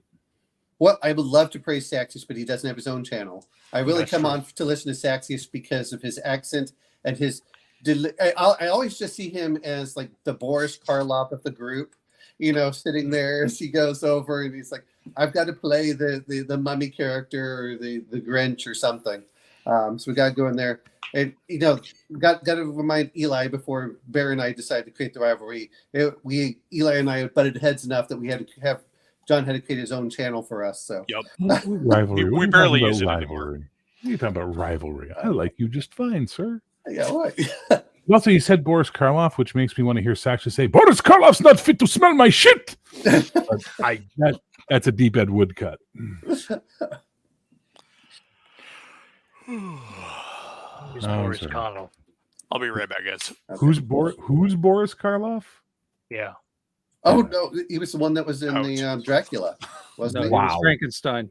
No, he was in Frankenstein. Oh well, didn't he? Well, Bela no, Lugosi was Dracula. You tool. no, wasn't Boris Karloff? Look at that. We do have a rivalry. Look at that. That's awesome. No, I know that Boris Karloff was in some of the movies with Bela Lugosi, and I wasn't sure. They hated each other. Boris Karloff and Bela Lugosi couldn't stand each other. I thought they were in one film together. Maybe, but it was like Yeah. late in their career, not at the peak. Okay. I'm sure. I don't know. I'd have to No, look it up. Well, Karloff I'm was not- famously I'm- Frankenstein in the original. That's Yeah. I'm not a film buff, but I'm just going to say Bela Lugosi's dead, undead. Undead. Great song. Absolutely. You ever heard like the 38,000-minute version of it? Yes, and have you ever seen the live version where he's dangling like a bat the whole Yes. time while singing it? Oh, it's magnificent. Absolutely magnificent. Okay, all right. Slow down. This is a family So, show. Saxius, What's why up? do you why did you subscribe to us if you have? I mean, I don't even know if you have. I mean, what Never if I admitted to subscribe? So the question is, why do I follow D&D channels? Is that your question? Well, that No, leaves why- me out. why- I'm not a D&D channel, so I'll just sit back and watch the show. I follow people for their insights. I follow people for their perspectives. I Why do you follow follow me then? because, as you might have noticed, I come on here and we butt heads every so often, where you will say, "Here's what I like," and I'll go, "Well, here's the opposite view," and you will go, "I am old," and I will sit in my corner and say, "You're wrong." Yeah. And that's like, it's still though, like I enjoy the part of where we will go back and forth, and it will sort of like basically end up with more or less the same thing. If you'll say, "Well, this is how I like it," it's like, well, that's fine. You have your reasons, but it generates something, at least here, for everyone Yes. else to enjoy. But I also enjoy coming to other people's channels and then hearing what did they do, how did they do it, what was their reasoning behind it, because then I can take snippets away from them, because there is wisdom from everyone, and there is things that I can learn. So for me, it's like a sponge. I'm deliberately running from well to well, trying to soak up as much information and knowledge from those who have got more experience than me. So that I can It's take. the Dane in you. You're pillaging. Yes, yes, fine. We will narrow it down to its absolute honest truth. I'm just still a Viking. I'm going around raiding, stealing, and taking everything I can. There's your channel identity, Saxius. You are the Viking DM. Oh, dude, do it. I'm sure there is already one that's Doesn't called matter. Do it Viking anyway. DM. We'll get you cool arts. Just do it. The real Viking DM. The real Viking DM. The OG Viking DM. Okay. What's OG old? It was an original gangster. No, it's Olaf Gudmundsson. So That's I'm going to throw the first question I asked to everyone who was on the stream when Bear wasn't here. Bear, why did you set up your channel in the first place? I've probably said this many times on my channel why I do this. I do this because I want to. It was something I wanted to do. I tried doing podcasting, and it was a pain in the ass making audio and trying to upload podcasts and edit the audio, and it was just aggravating. So I said, you know what, I'm good with camera. I'm good with speaking. Let's see if I can do something with this in a video format.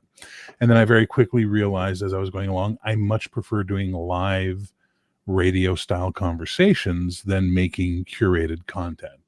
So, I could never do what Sean does because I would just murder myself. It would just be the end. I would just wake up one morning with me standing over my bed with a baseball bat explaining to me why I chose wrong. But getting people together and having a conversation about a topic or a subject, I'm good at that. It's what I studied in school. So why not do that? And then it just became a fun thing to do. I used to work in radio. So this is like how I get my radio fix again. Just I'm not allowed to play records because YouTube will, screw me over. I'm just waiting for Sean to use his poor 80-year-old mother to make, to put her in a little sweatshop of making Lancer Gandalgore, puppets and say puppet merch. Yeah, that's right. That's puppet merchandise. I will tell you I'll this, give Sean. her poor hands a break and just go to a merchandiser. If I was I've just heard the bathroom door open, so the bathroom in my house is now free. So I'm going to try and go again. Okay. Everyone, welcome Guns Are Cool to the stream while I disappear for. Hey, Guns Are Cool. Daniel. Sean, real fast. If you ever make bobbleheads out of those two characters, I'm in line to buy them, dude. For sure. 3 characters. Cool. You get the disclaimer imp too. Yeah, there's one. A third puppet. I've never seen the third puppet. There's an imp. I've never right seen back. One. Okay, thank you. If anybody's interested in learning how to make puppets, there's a great YouTube channel called Puppet Nerd, and the guy does like full Jim Henson level puppetry and does everything from basic stuff all the way up to like individually operated hands and blinking eyeballs kind of puppets. So I've never seen this guy before, Sean. He shows up from time to time. He's the disclaimer imp. So if ever I have a disclaimer, he pops up and gives it out.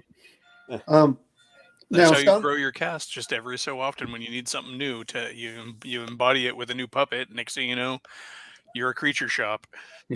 Now, Sean, I know that you have been working on like Final Cut and stuff. Is that also part of the reason you started your channel is to increase your other job skills kinds of things? Not specifically. It's a good byproduct, but not specifically. I started with the editing. Everything was done on my phone. My very first few videos were all on my phone, And then I realized it was getting to be problematic, and I realized I had a tablet. So it's like, all right, let's move the editing to the tablet, because I was doing iMovie, which came for free. Yep. And then even the tablet started to slow down. I could only do a video of 5 minutes before this tablet would get all slow. It would take me a minute to do an edit if a video was more than 10 minutes while the tablet processed it. And then my sister gave me her hand-me-down computer. She had a Mac that she was getting rid of, so I took that, put iMovie on that, and then somebody suggested to me, you should try Final Cut Pro. I'm like, iMovie does what I need it to do. And then so somebody gave me for Christmas, gave me money to get a Final Cut Pro. I was like, all right, I'll try the free trial at least. 90 days later, it's like, I can't go back. I got to stick with Final Cut Pro. I'm so used to it now, and it's got all these bells and whistles. So yeah, I've been having to teach myself Final Cut Pro, and every time I come across something I want to do, I say, all right, on to Google. Okay, how do I do this in Final Cut Pro? And I completely relate with you in regards to Photoshop. I've tried the other ones. I've tried the free one. What's that free one called? I keep forgetting the name of it that everybody talks about. GIMP. Nope. The other one that's MS Paint. The A one. What's the one that begins with an A now? It's like the alternate Photoshop company that has the full suite. And I tried their free thing. I'm like, nope, just give me my damn Photoshop, please. I'll pay for it every month. Thank you. I have the subscription. And like he says, how do I do this? Someone on Google will tell me how, and they do. Yep. It's great. That's how I'm gonna learn ZBrush for digital sculpting. So I do need to go back to that and touch up on my Wonder Draft skill so I can keep working on my maps. Oh, if they've got the campaign cartographer that you can go buy for $30 right now. Sorry, I just choked on my own. Campaign cartographer, I don't want a program that I actually have to go to school to use. Yeah, I'm not interested in using AutoCAD for fantasy maps. Thanks. I mean, Wonder Draft does all I need it to do. Oh no, I agree. It just depends on what level you want. I have Wonder Draft, and what's the other one? What's the other one that they have? Incarnate's the other one. Dungeon Draft and Wonder Draft. Right. Yeah. The other day I was actually, it's funny, different tools for different things. Like if I'm doing a fantasy map, I will go to Dungeon Draft. But if I'm doing anything modern in science fiction, I tend to use Dungeon Fog, which is still web-based and still annoying, and they keep tweaking it without telling people. But that one has so much more going for it, but it's not as easy to use, and so therefore if I'm doing a dungeon, I'll just do Dungeon Draft. But I was doing some Gamma World maps, and I'm like, into Dungeon Fog. But I've done some really good like space deck plans and stuff with it. So, but that's not what we're here to talk about. No. What we're saying, what do you do and why? Cat tax. I was talking about software. There's a little cat tax for everybody. Nice. Yeah, mine's. So Bear, if you get bobbleheads of the cats, let me know. And oh, for sure. I don't think they're celebrity enough, but who knows? Well, anybody who watches your channel loves your cats. Well, the Misty box would be empty because it's so rare to see Misty, right? So like 1 in 10 Misty boxes would have an actual Misty bobblehead. The rest are just, no, sorry, try again. It's a Schrodinger's Misty box. Exactly. Right, this is an open question to everyone who's got a channel. Is there anything that you've not been able to do on your channel yet that you would like to? Light somebody on fire. Well, I had a better answer, but then he gave that, and my answer was shit by comparison. So I'm down with him. Light some people on fire. And anybody in particular? I don't want to cause any drama. The list is long. Yeah. I mean, we've discovered your slightly acidic side in the last week or two, haven't we, Eli? So go on, I have an full acidic acid side. Lightly acidic side. Ooh, alkaline. Ooh, that's a bingo. Like Pepsi. No. Come on, Eli. Let yourself go. No. You've already admitted you do hold yourself back. Ask Bear. I'm repressed.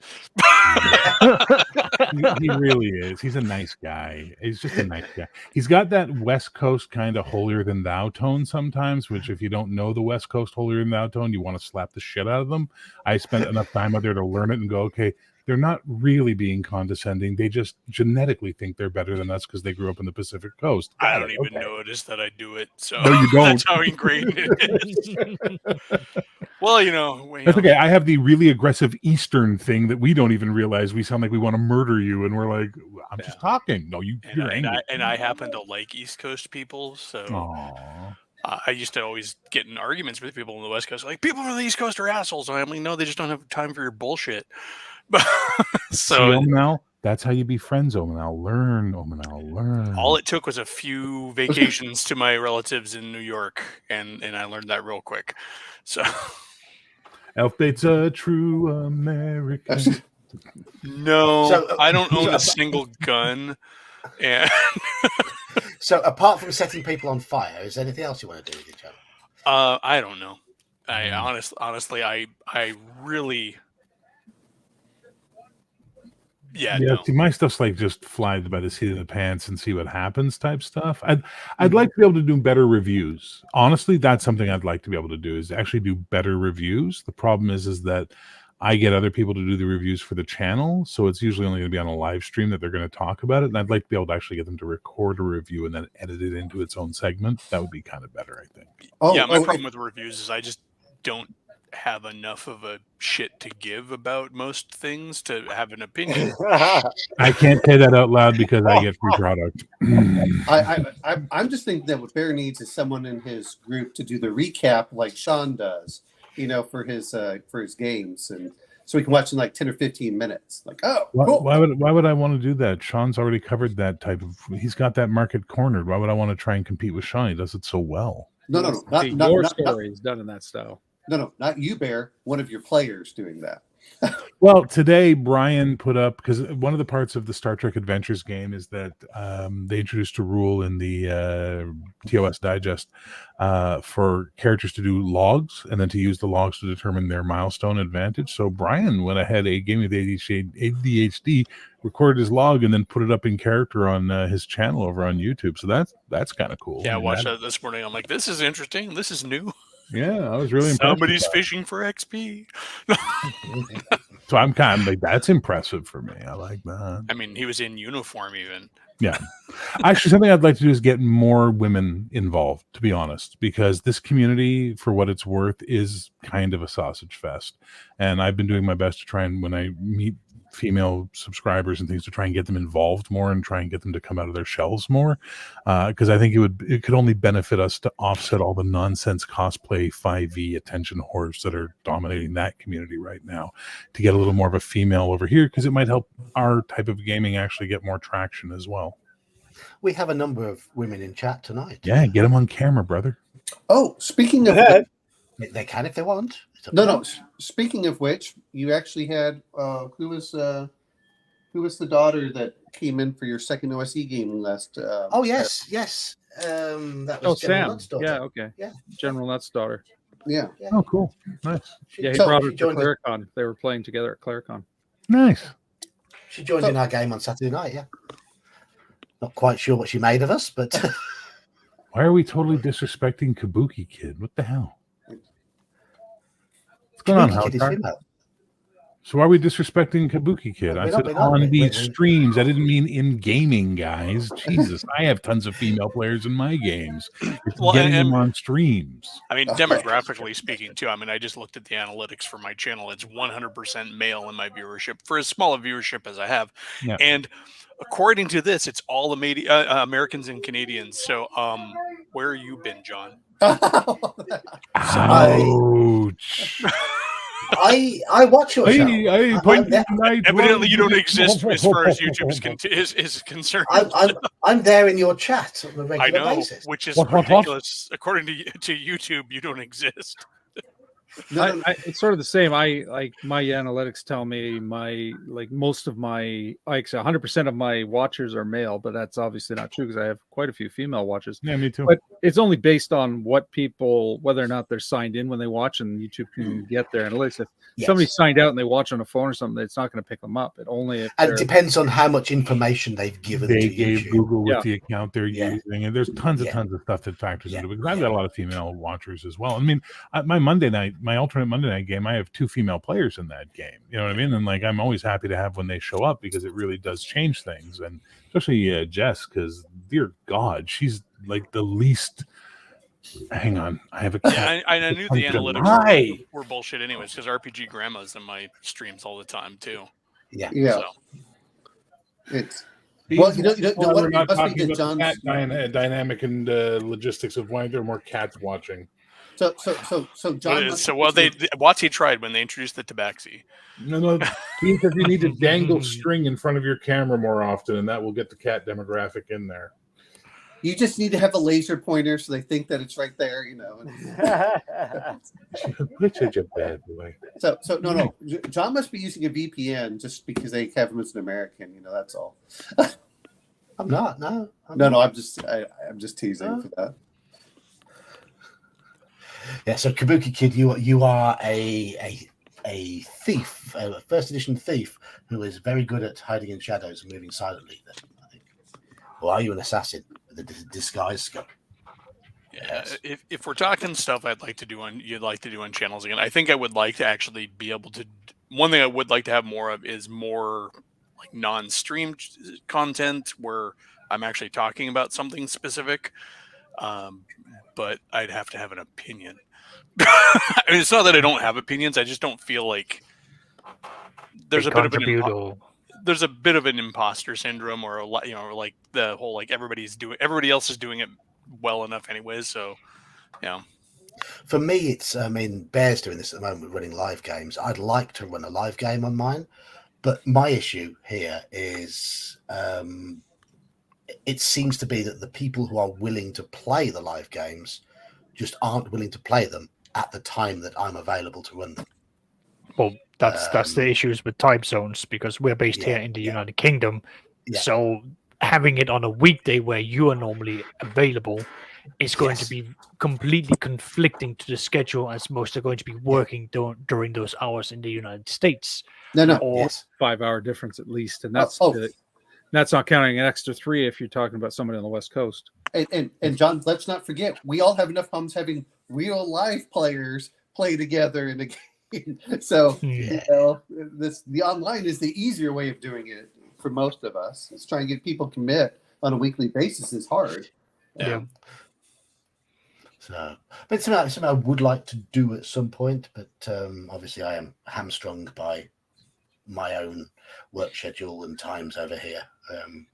As far as that goes, and it seems simply at the moment, the simple fact that I am busy on Sundays is a nightmare for that sort of thing, because that's what it seems to be most people stream and play.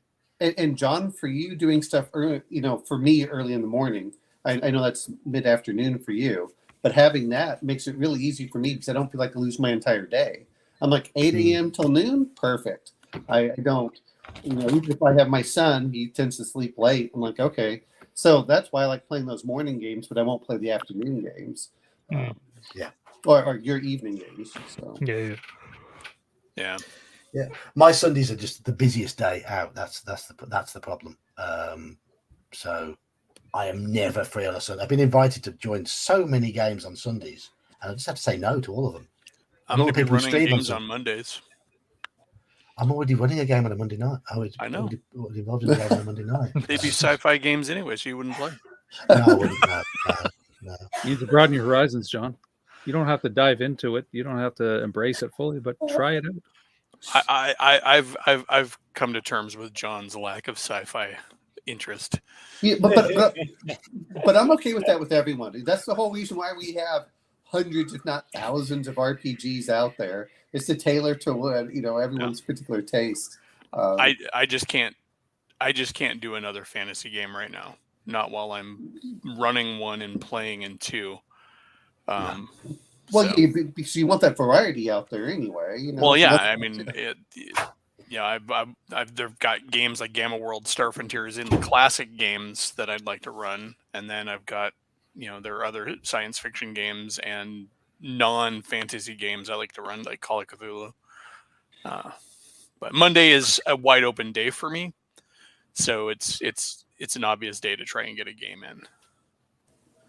Well, I play, not that I like the system, but I play GURPS every Friday night, and then I play OSC probably, every other weekend or so as I'm available. So yeah, I mean, but I'm like, okay, I get both. But I'd like to try a lot of new games too, just like you were saying, Eli.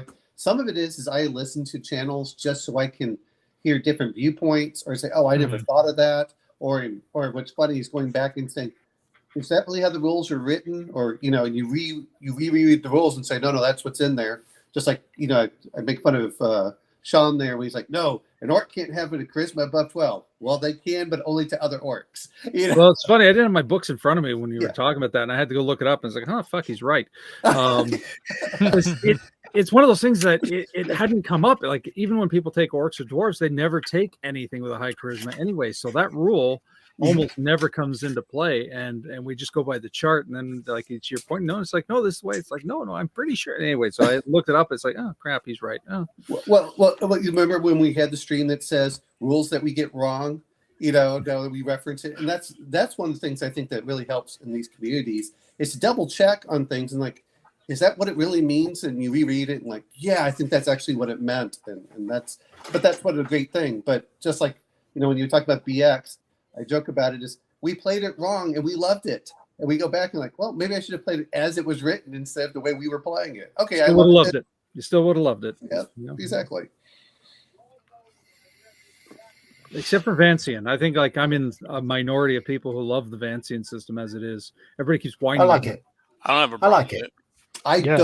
I don't like the Vancian system if you have to memorize things beforehand, but that's sometimes where I like the Magic because you have more flexibility, so they don't always take a combat spell or something like that, or they feel like they're just sitting back not doing anything. But I don't mind having spell slots. That's just easy to play for a game. I don't mind Vancian, but I also like other systems. I don't feel the need to like one more than the other or anything like that. It's just they're different games, different rules for Magic, But Vancian is perfectly fine. It's a totally functional Magic system. Well, the thing with Vancian is it's a very gamist system, and this is why I like it. This is why it works, because it makes the player think about, okay, what are we getting into? What do I need to prepare for? There's part of the challenge. It's not about feeling like a wizard and doing whatever you want. It's about you're playing a game, and this is one of the challenges you have to consider. It's like, sure, you have access to 4 spells, but you can only cast 2 of them.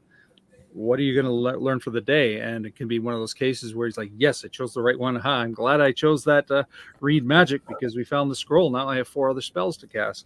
It works well for games where spells are a little bit more powerful. The resource management, again, it leads to the gameplay and the fun too, because that going into that dungeon, finding out that you don't have the spell that you need might require you guys pulling back and I'm planning again for another go, and that's part of the story.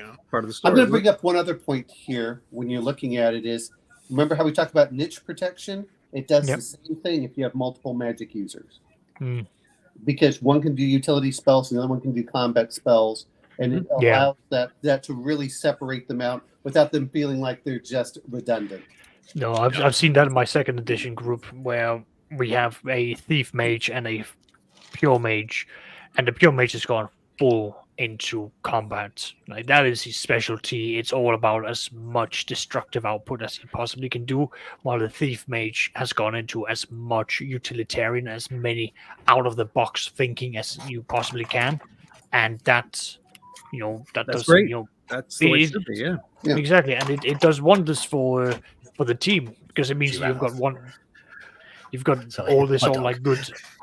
You've got all this all like good combinations with the thief, doing all of their thieving things and using their spells to assist not only the combat mage but also the warrior in the group, so that they have as many benefits as possible.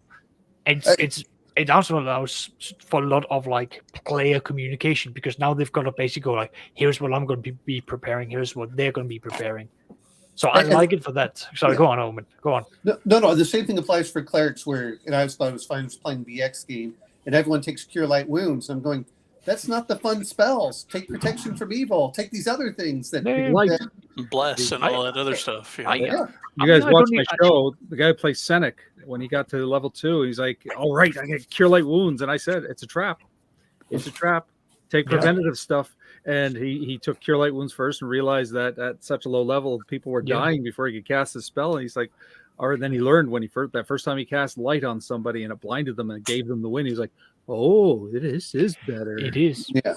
But even then, like, I also like. I don't play D&D, so I don't care. No, that's what I was going to say. I did watch a bit of your stream running against the Dark Master. I didn't watch your Star Trek one because it's sci-fi, but I did watch a bit of your. We know it's okay. You're watching against Dark Master. Okay. I've watched the first hour or so of wow, you hung last in there. one, so. I did, yeah. I'm gonna watch the rest of it. But what's the magic system like in Against the Dark Master? I didn't notice many. I have no clue, man. I got one guy playing a spellcaster. He's so far cast one spell, had a backlash of it, and then the Dark Master noticed him, so now he's afraid to cast spells. Is it like the MERP system where you got spell lists and power points? Yeah, it's lores. It's all spell lores. It's exactly the kind of magic system I hate, and there it is. Listen. I'm telling you right now. The more I run against the Dark Master, the less I like it out of the box. I shouldn't say that. The less I like the combat system out of it. It's too crunchy. It's too old school miniatures nonsense wargaming garbage for me. For you guys, it might be right up your alley. You might be like super fans of that stuff. For me, it's boring. I want a dynamic, on the go, hit and run, do things on the fly. I really prefer that more cinematic style of role playing. So you like that's where you like the Star Trek 2D20 or however it works out. Really nice. I'm enjoying Star Trek 2D20 so much. It's not 2D12. Eat a bag of dicks. I'm enjoying Star Trek 2D20 so much right now that I'm actually thinking about getting my hands on the Conan PDFs and giving them another try, because when it first came out, I didn't like it, but now I'm sort of feeling like maybe it deserves a second look. And that it might be a good generic fantasy game if reskinned and hacked properly. And they do have the Horus Cthulhu, which I haven't looked at as much. I'm not a Cthulhu guy. No. I meant because I think that they revised a little bit of it for the Conan system to make it, I guess, somewhere in between the Star Trek and the Conan. Oh, interesting. So that's what I'm referring to. I would really like to see Modifius do a generic 2D20 fantasy game. That would apart be from you gaming with ADHD. Yeah, where are you, Brian? Quit your talking. Get your ass in here, boy. Wait, we have to have names. So we have the Hollywood squares, okay? Yeah, but if I'm center square again, I'm going to start doing my Paul Lynn impersonation. That makes it uncomfortable. Just saying, it's fabulous. All right, I'll have to become Alf, but what? What's going on? On this note, I am afraid I'm gonna have to quickly bounce out. Need my beauty sleep. Have a good one, everyone. You've been missing a lot to lately, go pillaging in the morning. I have. Yes. Yeah, it shows. Bye. Bye, man. beating up helpless priests is hard. I don't know, man. Like, and yes, I know it's funny. I'm wearing a D&D shirt, talking smack about D&D, but I'm just so done right now. I went back to look at Old School Essentials, possibly for my home game, and I was so, shit, I got to do this, and I got to go find something that does this. And I was suddenly resource hunting again for the game the way I wanted it to be. That I just picked up my Pathfinder beginner box and was like, oh yeah, right. I have everything I need for this. I can just run this instead. So it's like D&D, I guess, in some weird way. But yeah. No. I saw you when you put that up there in your question. I was like, well, just like I have the same feeling with 5e. If I have to do enough hacks to it, I'm just going to pick a different system because I'm putting more work into it than just taking someone else's. I can do some minor tweaks instead of trying to do major tweaks to get where I want. Hang on, I'm gonna go give Brian the link for the chat. Oh, okay. I've put it in the chat. I'm just sending it straight to him as a PM. Brian, there are never invites. You just go get it. He needs to feel special. There was someone else that did that to me too. They were like, "I never get any invites to your thing." I'm like, "Dude, you're in the thread where I post it, and that thread is only accessible by people who do the panels." And he's like, "Yeah, but you know." And then I did that to Chris from the Hills. I was like, he's like, "Why don't you come on my show? You never invite me." I posted. I'm like, you never invite me. I want to feel special. I want to be like a nice girl. So Bear, if you need some PDFs, let me know because I think I have like double because I bought a bunch of. Oh, I'm sorry. Let me rephrase my statement. I'm going to go read my pirate collection of PDFs again. That's what I meant to say. I know. I have legal versions, like double. And for the first time on Midweek Geek, I introduced to chat Brian. You've Okay, made a ADHD. mistake. No, just You kidding. really have. What's up, Welcome, young? Brian? Hello, Brian. Welcome to Yeah. our side of the internet. Yeah. I mean, Brian. where were you? You're at the cool kids table. Really not, Brian. Don't let Brian, them the fool you. most jolly of men on the entire panel here. And doesn't Ooh, play John. fantasy. Oh wow! No, Oh, He's the oh, counter I to don't- John. The universe is balanced. no, I don't. I don't prefer As was fantasy. I foretold in prefer the ancient Chosen scroll. sci-fi, one. but I am not opposed to fantasy. Yeah. He There's was a supposed to difference. bring You are the opposite balance of to the John. Do gaming you table. understand? You are complete. No, he left. No, but he is the opposite of John. He's not opposed to the thing he's not interested in. Unlike John, who is vehemently opposed to the sci-fi. The science and the fiction, and I don't want it. No. I don't want it. I don't like it with the superheroing, and I only like the fantasy and the Cthulhu's. Oh yeah, Yeah, that's a nice Brian Cthulhu Wayman. you got there. Thanks for having me, John. No problem. No problem. No problem. So, John's running a really subdued show today, where he's not asking like question after question. It's like I've never seen this many pregnant pauses on this show. Well, he Ever. barely has a theme for today, so Yeah, Yeah, was- it's so clear. You're just like, I'm turning on my camera and going, you're in my world now, buddy. Welcome to it. Nightbot is shouting at Manfred. Manfred, what have you done to annoy the Nightbot? How do you get all these bots? I want these on my streams. How do I get this stuff? How do you do it? You have to hate sci-fi. sell your Oh, stuff to Yeah, YouTube. yeah. Shit, I gotta hate sci-fi. I downloaded Nightbot yesterday and added it to OBS and linked it to my channel. Oh, you're doing this through OBS. No, yeah, I'm yeah. doing this with StreamYard, which is why it's now clashing with Stream, the other one I've got. But OBS is connected to my channel. Huh? I'm thoroughly confused as well. OBS talks to my channel. This is how you lost your empire, just so you're clear. Just so we're clear. You did shit like this on a geopolitical level, and that's how the British Empire collapsed.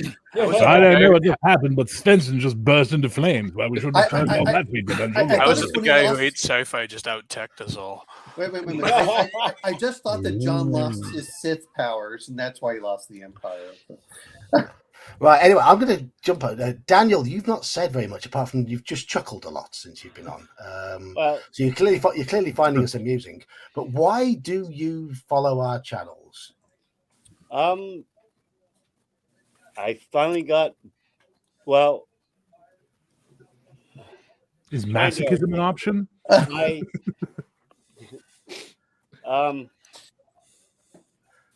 I've been doing like online gaming and stuff, and through YouTube I found you guys, and I started watching Dungeons and Dragons type stuff, and that's how I found all you guys.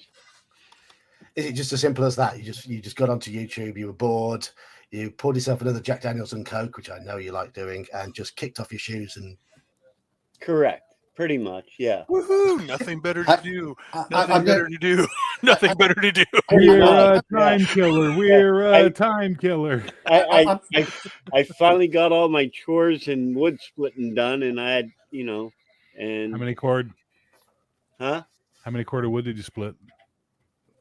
Oh, dude, you don't want to know. I do want to know because when I was a kid, I had to chop a lot of goddamn wood. So I'm very So curious. did I. Very That's what- Canadian yeah. question.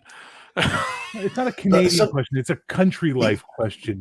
Correct. Yes. That's like something we can be proud of, though, is the fact that somebody said something earlier about never owning a firearm, and I started chuckling. I'm like, oh, I have enough for everybody on this.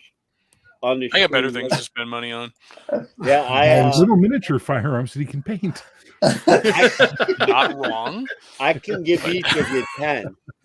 Well, I know plenty of people who could do that too. It's Yeah, it's a Anyway, country Daniel, like Daniel. you said. You know? Daniel, one thing I think us YouTube types can be proud about is it's because of our channels and stuff that you've got your family into playing D&D with Correct. you. And, Yes. Oh wow. And that's something I think we all deserve a round of applause for, because Oh yeah, my daughter will, like, if I get up to go to the bathroom and get a beverage, and we're doing these shows or like Friday or something, my daughter will jump on the computer and say stupid shit.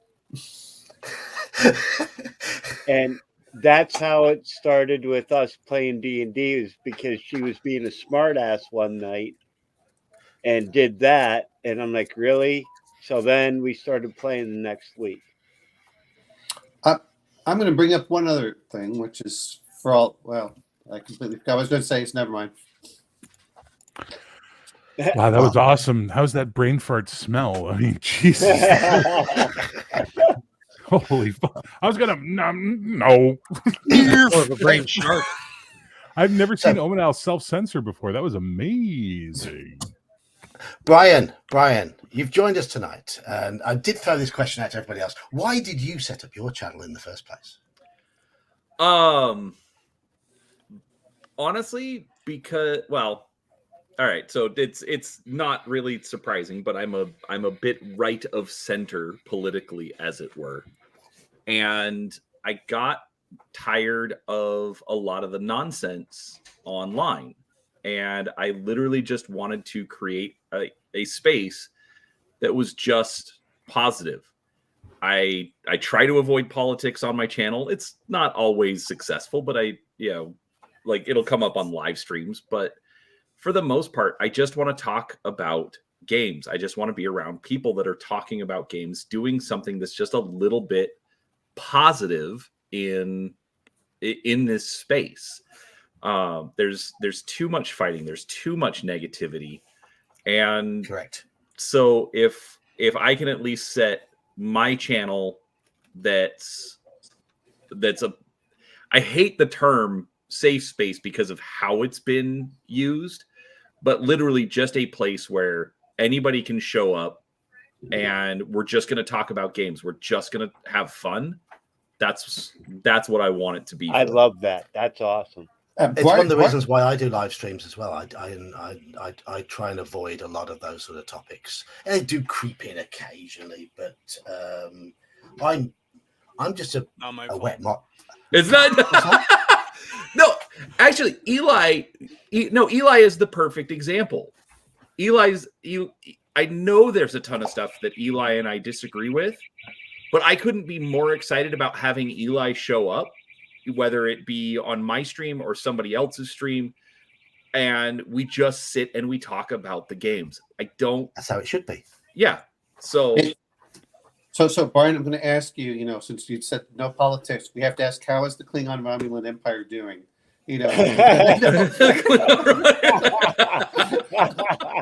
Well, those I'm saying that's in-game politics, which is the only kind of politics I really want anyway. Exactly. In-game politics is totally fine.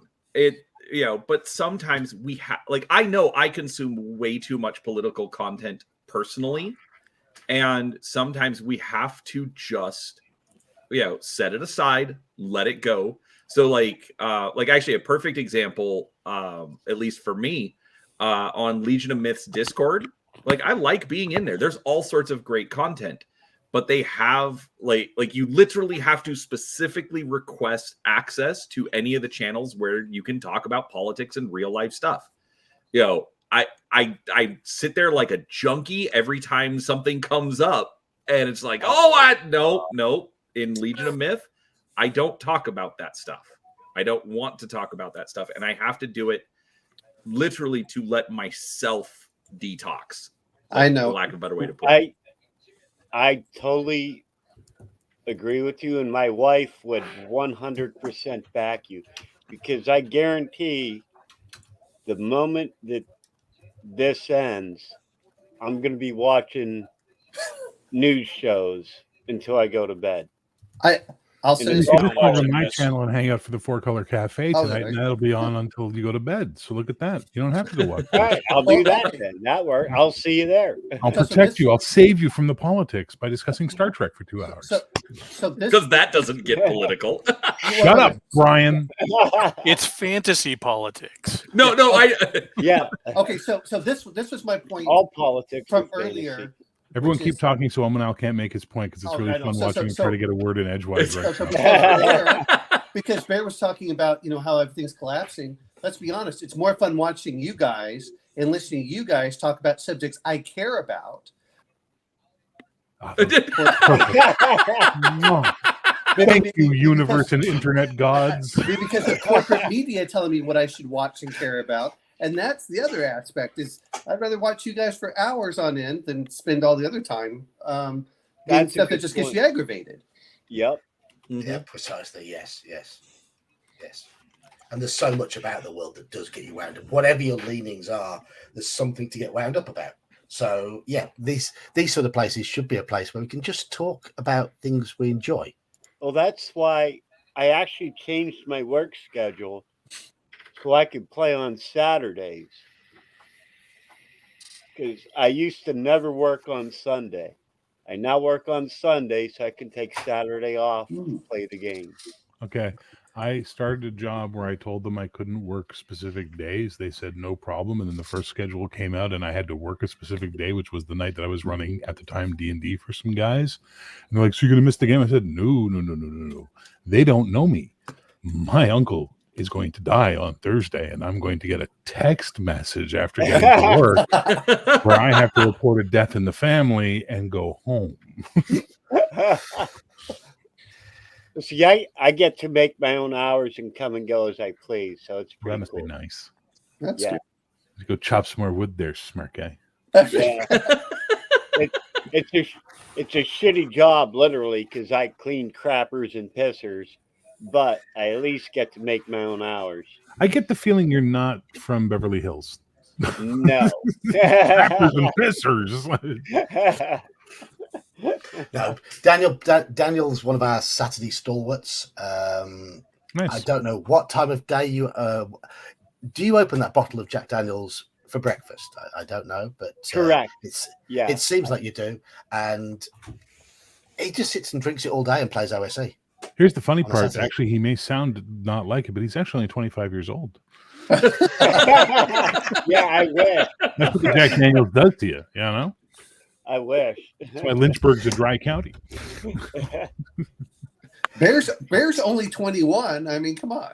Listen, I've been through some shit. I know. I just posted this on my Discord, and I'm sorry to break the news to you, but apparently I've been kicking around since at least 1938. I'm going to share the screen. If you want to share it, John, go ahead. Oh, this will be But cool. apparently I was the ghost of Christmas Present in the 1938 Christmas Carol.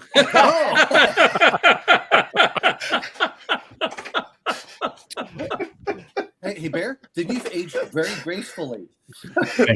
Thank you very much. Well, it's always today for him. Always. Fun connection. Ghost of Christmas Present. You guys know Onion Buns Bumblestuff from my game. Well, the guy who plays him is currently going to be playing the Ghost of Christmas Present in a production of Christmas Carol down the road. Nice. Oh, cool. Nice. See, what really happened is Bear's birthday's on the 29th of February, so he only ages at 1/4 the rate of the rest of us. I bathe in the blood of virgins, which is getting harder and harder to find. Let me tell you, Ever since boring. OnlyFans came on the scene. yeah, seriously, it's just like, oh my god. That's why I'm so puritanical against thoughts. I mean, I'm 52. Nightbot really doesn't like Manfred. I I need say to tweet. don't disable it and watch Manfred and Nightbot fight. I need to go into the, to go into the Nightbot settings. Sorry, Manfred. I wager 50 quatloos. You I posted just want that to I say, if was you're listening, fat Slan and Vegas Kabuki, check Gandalf. your private messages in Discord. Sergeant Dan, that was mean, brother. That's just mean. Oh. And John, Wow. One thing that led to me finding all your guys' sites, I can't remember. I think it was yours I found first, but I'm not sure. But then there were like the links and the references and everything else. And that's how I ended up becoming members on everybody else's YouTube sites. We share the love. We do. Yes. We try to share the love. And Hungar has just come straight in. Welcome, Hungar. And you've just done a test that I was going to do myself because I wanted to see whether it was Stream Elements that was filtering out the kick him in the nuts, or whether it's YouTube that's filtering out kick him in the nuts. And the fact that I haven't seen any messages saying kick him in the nuts. Has anyone seen any kick him in the nuts messages since you typed in that exclamation mark Hungar? I sent one Saturday morning. I don't know if it went through. Well, if it doesn't come up, it's definitely YouTube that's filtering kick him in the nuts. So I need to. It's YouTube that's being a dick in this one, unfortunately. Put well, a Z imagine on the end that. of nuts, man. Just put 2 T's in a Z, and it won't even know it. I think it's the caps and the fact that it's an aggressive phrase and all that sort of stuff. I don't know. I kick him in the nuts. Exactly. Exactly, Omanel. It's allowing you to do it. Hey, Hunger, I sent you the link in a private message on Discord since I don't know if you're online or whatever. Here comes Santa Claus. Here comes Santa Claus away. Exactly. Hungar's not feeling very well, so I don't know cussing and a bitching and I think he saw his eating. I think he saw his right his down video Florida earlier. way. Where we They're not paying any attention to me, Hungar. All we need is the nerds. Yeah, Hungar's sick. as Okay, well. we See know, if and Steve we can just come want in. to make Hungar feel normal and not like we're, handmaiden servants doting on him. Hungar, man, we love you. We all love Hungar. Who here doesn't love Hungar? I dare any of you not to love Hungar. It's an acquired. Dare you? Shut up, Brian. You're my Wesley now. Shut up, Wesley. Oh, jeez. Alas, I must be going. Aw, Eli. Well, I have to work. Okay, bye. All right. Later, folks. Have a good night. Bye, Eli. I'm gonna have to bounce eventually, not yet. Just so I me can too, but go get Group Right. shot of us from Claricon. So from left to right is myself. Right next to me, that's Grumpy Old Slan. Then we've got John from Tales of the Manicore, Daniel from Bandits Keep, Todd from Hex Press, and of course the Dungeon Minister. nice. Oh, I gotta watch that Very video. good. I saw that posted and I didn't get a chance to watch it yet. So I see what you mean by everyone being tall, because I know you're about 6'3", so the Dungeon Minister's quite tall, and Todd's clearly very tall, and Slan's not short, and he looks short in that picture. Well, he's also in the back. Yeah, you've heard of this thing called perspective, John? Yeah. Well, also don't forget, we live in North America where there's actually room to expand and grow. Yes, as I've been doing for most of my adult life. It's quite nice. I've been expanding. To give you an idea of how short I am, I would probably just about reach my top of my head would just about reach the middle of Todd's ampersand. Oh, okay. little balding twink. Look at you. Yeah. We'll put Hobbit feet on bad. it so it makes sense. Well, you know what this means, John? Is yours in the front of the picture. That's what it means. Absolutely.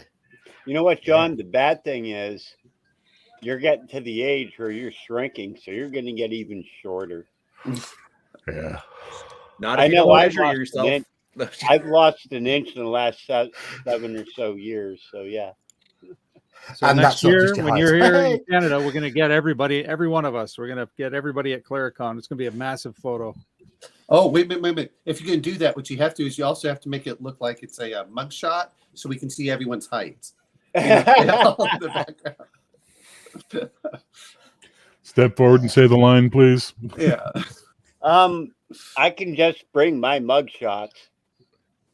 That was plural. I think it'd be great if we can get a massive group shot of all of us. It'd be like we'll do it right. I am still completely invested in doing whatever it takes to get as many of us there for Claricon next year, including the Arizonan, by the way. Kim is a bit nervous that we'll go, and she's like, I'm just gonna blend into the background. I'm like, Are you kidding? No, we're gonna you build a throne for her. It's gonna be made out of pots and pans. Does Kim realize that her being a woman makes her right up there with women in electrical engineering? I mean, Yes. come on. Never mind that, man. She's just more. Hey! Hang on, I'll be right back. I got to join Hungar on something. Hang on. Oh, that's amazing. Are they gonna have a Santa off? What's up, guys? I'm just waiting for Hungar to have an axe with it, and then like, Santa's coming to town. Hungar, you look like Santa Claus, but when you spoke then, you sounded like me doing a demon from Call of Cthulhu. Oh, there you go. Santa Claus is coming to town, bitches.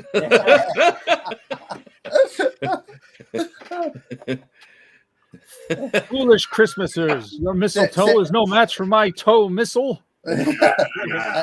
I'm just expecting, Hungar there is being the patriot, and you see all of the revolutionary soldiers, and then you see Hungar. Has anyone else heard the Weird Al song, "The Night Santa Went Crazy"? Yes. That's I what play we it had every right Christmas. Yeah. That and the very beginning of Scrooged, where they're coming in with Lee Majors. Yeah. I like Weird Al's "It's Christmas at Ground Zero." Christmas at Ground Zero. That one's good too. Yeah, it's actually kind of funny because we'll actually never. I just realized we'll never suffer from Whamageddon at Christmas time again because my wife basically just made her own Christmas playlist. So if we get in the car, we just put that one on instead of turning on the radio. So it's got better songs anyways. Oh, yeah. My workmate whams me every single year, unfortunately. My wife. I've been drinking a lot of herbal tea, trying to get my voice to get back to its melodiousness. Yes. Now, It's true. I work some cans of that. It tastes like water. Oh my God. I work for you, Santa. My wife, once the Christmas music starts, every day on the way to and from work has to play the Christmas music. And mind you, it's a 20-minute drive to work. And I swear to God, because his elf bait actually finally worked. I swear to God, she actually slows down and drives slower when the Christmas music is on, and it drives just me feels like insane. Well, as soon as November 15th hits, they let Mariah Carey out of her cage. Yeah. The seal is broken and the evil rises. Listen, when I used to work security at this one place in Vancouver on graveyard shift at Christmas time, I had an 8-hour shift and they were playing a 3-hour loop of Christmas music, and the controls were locked in the building manager's office and we couldn't get access to turn it off. So I would hear the same 3 hours twice and a quarter every night. You're still 5 days a week. Simply having a wonderful Christmas time is the most evil thing ever created by Paul McCartney. Hands down. You know what? That was the other part I think of. With Hungar is if anyone's watched the American Dad version of whenever they have to fight Santa. I had the Lobo paramilitary Christmas guide when I was younger, where the Easter Bunny hires Lobo to assassinate Santa Claus, and it was. But I figured I've got the look. I'm like,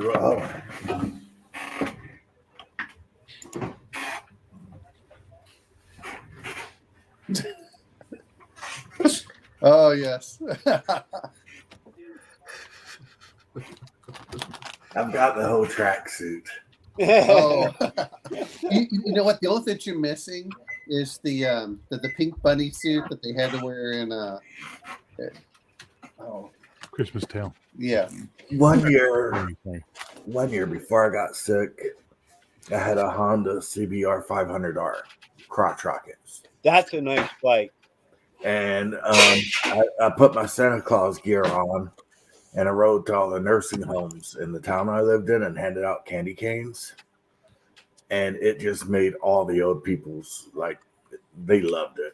I got a better idea, Hungary. You and me, I'll get a better costume to go with the hat. You do yours, and we'll drive to all the strip clubs and give out candy canes. Oh, that's the name for it now, candy cane. Yes, it is, because it's Giggity, sweet. All right, this is too hot for my head. And the cat's staring at it like he's going to jump on me. Bear, you don't play Dungeons and Dragons. Why are you wearing a Dungeons and Dragons expert set t-shirt? Because I used to play Dungeons and Dragons a lot. I'm not going to throw up my shirt. He's just on break. I'm not playing D&D anymore. Well, I guess I'll throw up my shirts. Like, it costs money, man. I'm going to log off. Dude, Hungary, take care of yourself. I'm going to have a good night. And if I talk a lot, my voice is not going to get any better. So just get better, Hungar. That's all we care about. Yeah, I got in England, that means fuck off, just in case you're wondering. By the way, you're doing this to them. Yeah, that means the same as that. Yeah, because of the English longbowmen. Well, yeah, and because Americans have to do everything faster, right? So, you know. But I'm going to rock the show Friday. So everybody have a great night. I get better. Merry Christmas, Santa. Matt Thompson, we were talking about having what we do with our YouTube channels and what we'd like to do and that sort of thing, but it sort of just drifted. You didn't ask me what I do with my YouTube channel. If you'd asked me that, my answer would have been regret it. But you met me that way. And now you know why. Why did you have to give him that opening? You knew he was going to go through that door. Because that's what makes Brian my friend, Sean. He plays along, Sean. I wouldn't have met Sean or Cody or Yog or Omenel or any of the other weirdos. I'm not taking responsibility for this shit. I'm ambiently normal around you all. I'm going to get all lovey and nice and sickly sweet now because I'm going to say the best thing about having a YouTube channel is the simple fact that a lot of people who follow the channel ended up piling into Discord, and now we play loads of games. And that's the best thing about it. I don't. Don't you? Not on your channel. GMs are players too, Bear. Oh, thanks. Thanks, brother. Well, I tried to, I know that he loved Marvel superheroes, but he says I'm always DM, so he couldn't play that. The thing is that actually, Yog's correct. I've had my channel for a couple of years. I've I cover all sorts of stuff, not just role playing. But I honestly haven't played an RPG in years. And now I'm in probably the best game ever, playing Star Trek with Bear and Sean and Cody and Zane. And bad news, it's going to start sucking next session. I've made I agree with Brian because I didn't play for 23 years. And then through YouTube, I discovered you guys. And now every Saturday, I adjusted my work schedule. And my boss, they had to adjust. My boss and the owner had to adjust their schedule because I refused to work last Saturday because I was like, I'm not working Saturday morning. I'm like, that's my thing. I'm doing Saturday morning and deal without me or don't do it. So they had to cancel. If it wasn't for Angus, casualty rate should be well over 50%. I don't get the joke. I originally planned Angus is a 4th level dwarven cleric. Now I get the joke. And I maxed out on hit points for my first 3 levels. And he's got a 17 constitution or 18 constitution as well. Unlike Sean's poor character that can't even level up. Yeah. Wow. Wow. Angus has more hit points than the whole party combined. Yeah. In an armor class of 2. And So, he'd like yeah. to take a moment to talk about the dwarven god of hammers with you. Pretty much. It's no. It's Galaxy Quest where they have the by Grognok's hammer or whatever. Grabthar's hammer. Right. Grabthar's You'll hammer, be you will be avenged. avenged. The thing is, the idea of that Saturday game was that multiple people would run it, and we'd all have different characters in each group, and we'd all play have a little folder of characters. What Daniel did is he managed to wangle his way in so he could play the same character in all the sessions, and thus he's now got a 4th level cleric, and we're running around with 1st level, 2nd level characters still, and Daniel's like there with his mace, his hammer, bashing things, going, "Ha, look at me, I'm hard," and we're like, hooray for Daniel's character, hooray for Angus. He's marvelous. Keep us alive. No, you But really in the did sound like a meantime- hobbit with that hooray. That was good. I get it now. Hooray! Actually, what's funny is Hi, Kim. Orlok hasn't died yet. That's really amazing to me. It's Yeah. like, I well, gotta build up my other guys though. yes. I gotta start working on them. I got to wait till next year to get Ode back, into play. After we played the Christmas, I guess reincarnation one, and we kind of won and we kind of lost because we didn't have to kill the little girl. So Gingerbeard ran us through a DCC style funnel.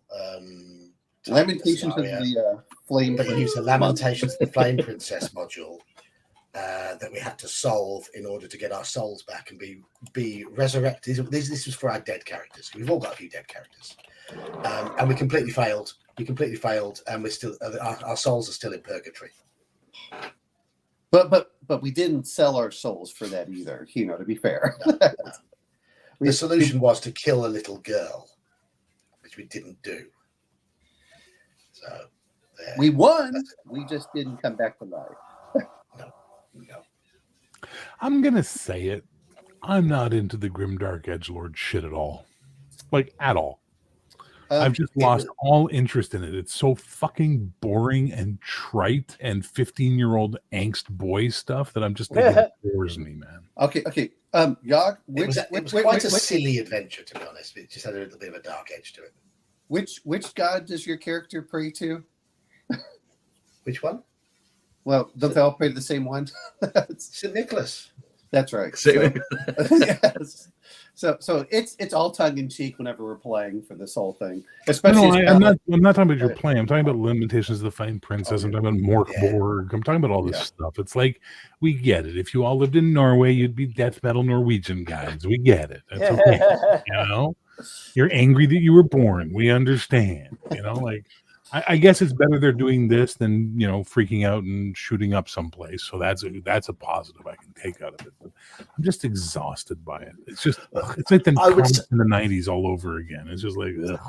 I would say the one I run on a Saturday is completely the opposite, because Sean, I mean you know the solution to level 4 of my dungeon, 4 calling birds, don't you? Mm-hmm. What were the 4 calling birds? Yes, Harpies. Dolly, Alanis, Susanna Hoffs, and who was the other one? Olivia Newton-John. Olivia Newton-John. And if you made your saving throw against a harpy, you heard shriek. If you failed the saving throw, you heard me singing physical, ironic, walk like an Egyptian, or Jolene. Fun fact, and you've all heard the shriek. Funner fact, you all now have an insight to John's 80s spank bank. Don't forget the bangles. Well, that's Susanna Hoffs. Yeah. Yeah, I can't decide which sister in the Bangles I'm more attracted to, the guitarist or the drummer. I'm just like, every time I see them, I'm like, Neither of those. John likes the Oh. redhead. I can't remember what her name is. Mickey, Michael. It's the lead singer I like. It's the lead singer. Yeah, Why do you Susanna have Hoffs. to choose? Hey, Why do you have you're to part of the choose? problem and why the Bengals broke up, John. She was never the lead singer. They all took turns singing on different songs, and then guys like you made Susanna Hoffs the sex symbol, and that broke the band That's up. who. Yeah. You know who There her you go, uncle John. is? You By the way, can do you now know who take the Susanna blame Hoffs' for the break uncle up is? the Bengals. Hey, John. You know your obsession, Susanna Hoffs. Do you know who her uncle is? No. Leonard Okay. Nimoy, Spock. That's why he appeared in Really? the Going Down to Liverpool video. He did it as a favor to Wow. her. Oh I wow. didn't know that. Yeah, sci-fi's all around you, John. Just give in. That's I'm gonna check out my supper. I'll be right back. And So, awkward yes. silence. Oh, Yes. no, it's a pause. We're just a pause. pausing. Yeah. That's right. Gives me time to make a drink. No, there's only so much that we can't have too much of Brian's laughter. It will overpower everything. So That's true. Because he's so jovial. We just need him. He would be like the greatest Santa ever once his beard whitens. See right there. Now a little deeper, Brian. A little deeper. Yeah. That's fair. Sorry, I'm still waking up. I don't have anything to contribute on the musical front. It's all good. We're in the ramble phase anyway. If you know Yeah. John streams, we get to the 6:30 mark and we're just rambling. We've been rambling now as it is for the last 20 minutes. So the topic has pretty much been burned out. I thought you've been rambling for at least the last 2 hours. Most of the streams be rambling. Yeah. Yes. Even Sexy's just like, this is supposed to be the ramble stream. I mean, I guess if chat has any questions about our channels, because we're having the conversation about YouTubing. Absolutely. Let them rip. Absolutely. Chat. Yeah. Let any questions about channels. Tell us what you want to see from us. Wait, So this what's is the ramble stream. So therefore, in the darkest depths of Mordor, I met a girl so fair. No. Good tune. So Yeah. what is your Look at John. John has no fucking clue what I'm talking about. what Don't is listen to Ramble Zeppelin. on by Led Zeppelin, John. I actually, They're from your country. I actually listened to that today. Oh, nice. so what is your greatest regret of YouTubing that you wish you hadn't done? Showed up here? No, I mean, no, teasing John. John has the kick button at his fingertips. That's true. You know that, right? I do. Honestly, I don't know if I don't really have any regrets. I know Kim wishes I would do more projects around the house instead of YouTube, so there's one regret there, but So I believe I said yesterday that I want you to take me for walks. did anyone hear that? Sounds like you're getting big. No. No, she said I'm supposed to take her on more walks instead of YouTube. So Oh, well, you know what? Kim go walkies? yeah, Kim go walkies. I need a walk yet. This is going to sound horrible, with or without the leash. Wait, what? Oh wow! I hope she did Bad not, Omenal. I Bad. hope bad, she did bad. not hear that. I have headphones, not speakers. So Oh, okay. No, it was with or without the leash for taking her for a walk. I know you have 3 kids. Yeah, but which maybe one try is to go for a leash? 4th. I was gonna say, depends on the day. We're just gonna leave it there. And we all know, as Sean pointed out, Brian's probably the one wearing the leash. Brian go walkies? Be a good boy. Be a good boy. No. But actually, one thing I will say, I actually kind of agree with Bear as far as the grimdark thing. Like, I'll be honest. Like, I did a lot of Warhammer in the early 2000s, man. That's why I walk like this. I mean, I played a lot of Warhammer, but it's just like it got to the point where it's like, I'm sorry, everything is depressing. Life sucks, death sucks, and it's just gonna keep sucking, the whole time. And so it's like, yeah, give me a game with just a little bit more hope, a little bit more. Yeah, like it doesn't have to be like all bright and shiny and next generation, sterile. Well, this is why you play orcs in Warhammer 40K. Jay, I can answer that. As my only regret is that I deleted my original channel after I got ratioed into the oblivion by fucking critters because I dared to not sing the praises of Critical Role and actually have issues with their cartoon trailer. And then I got fed up and I went, fuck this, and I nuked everything. And then a month later, I'm like, all right, I'll make a new channel. Fuck it. And I kind of regret some of the videos I lost as a result of that. There were some really I found the solution to this is you get them to block you, and because they don't like it when you fight them back in a clever way. And the way I got there was only ever one who used to, and sometimes, I mean, we all know L. Sometimes he was very constructive, but a lot of the time he was there going nip, nip, nip, nip, nip. So no, Brian, John. I reviewed the Critical Role trailer as a reaction video and then gave my opinions about how Scanlan and his player annoy the living shit out of me. And if I was at a table with that guy, I would kick him out of my fucking house because I'd want to slap him, and I would prefer to use the non-violent path. Okay. And I got fucking brutalized with hundreds of comments from critters telling me that I came here to watch a review of a video, not listen to you disparage their character and who they are as people, and this went off on me. And then they went on a downvote wave across all my videos. Hey, it's an engagement. Like, holy fuck, it was insane. It was like, how dare I? Oh my. But like critters, man, they're a fucking cult.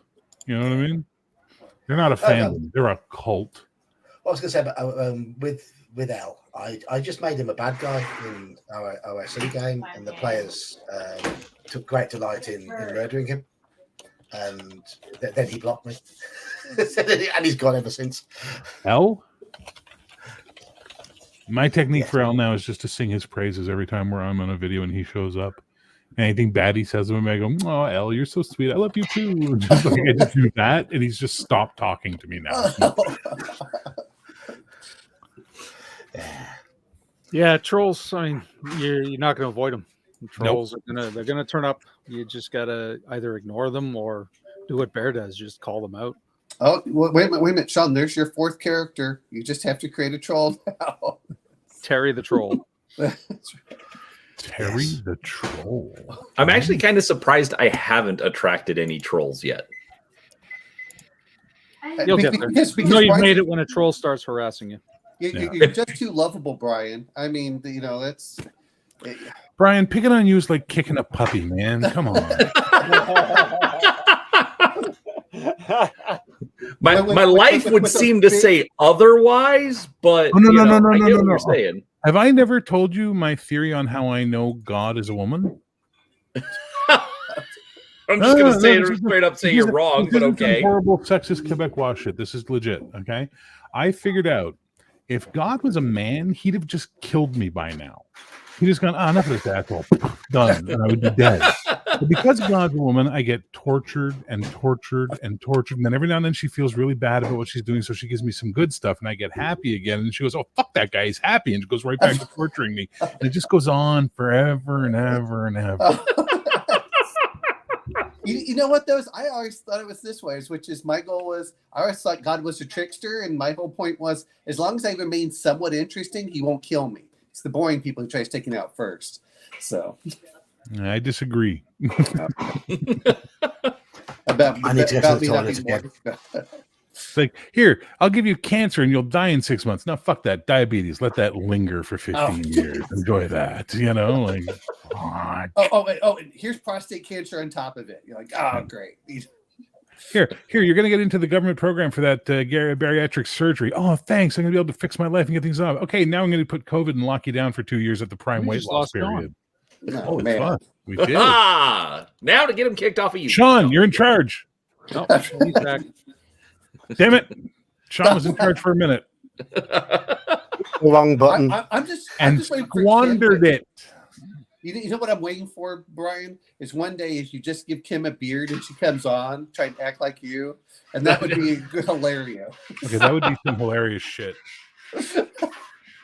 No, I don't think we'll go that far, but no, I have a feeling that eventually she's going to end up on more of these streams. We'll see. Well, she was on mine the other day. Yeah. What did she say? She said, "I thought you were going to say I was going to end up on Dateline." Wow. I think it's more likely Brian's going to end up on Unsolved Mysteries. A Mormon gamer from the Southwest, a family man. What was the other one? City Confidential or whatever, when they come over and like, a humorous role players, mysteriously, CSI. Yeah, exactly. Well, no, did you guys ever watch City Confidential? I watched the one where they had Lobster Boy and how he was killed or something like that. Like, what? I don't think I've even heard of that one. The fuck is a lobster boy? That's what they. That's How what they high call. are He you was, right he now? was in in one of the the carnivals, and his hands were kind of fused together, and so they called him Lobster Boy. And so then they started going back through like his history, and they had Monkey Girl on there and a few other of the oddity. What do you freaks. watch, Omen Owl? Are you sure this just wasn't a bad acid trip where you fell asleep with the TV on? It was called City Confidential. It used to be on History Channel or whatever, about 20 years ago. It was awesome. Yeah, it was like, who killed Lobster Boy? I mean, it was right up there, with the people wondering about Tiger King. All right, I just opened one of the 10 boxes and got a Misty, so we won. Oh, so that means that she's not dead. With the Schrodinger cat. This is the Schrodinger cat. This is Misty, the Schrodinger cat. That's right. Notice hates everything that's happening right now. But just the last 5 minutes, butting my leg for attention. You got the attention. Are you happy? No, you are not happy. All right, go on. Well, John, what's going on, brother? What the hell happened to our show here, buddy? I think he's trying to make sure that the bathroom's still open. Yeah. Ooh. Getting in while he can. We figure he has a wife and a daughter, and this time of the night for him, he's probably fighting for the bathroom.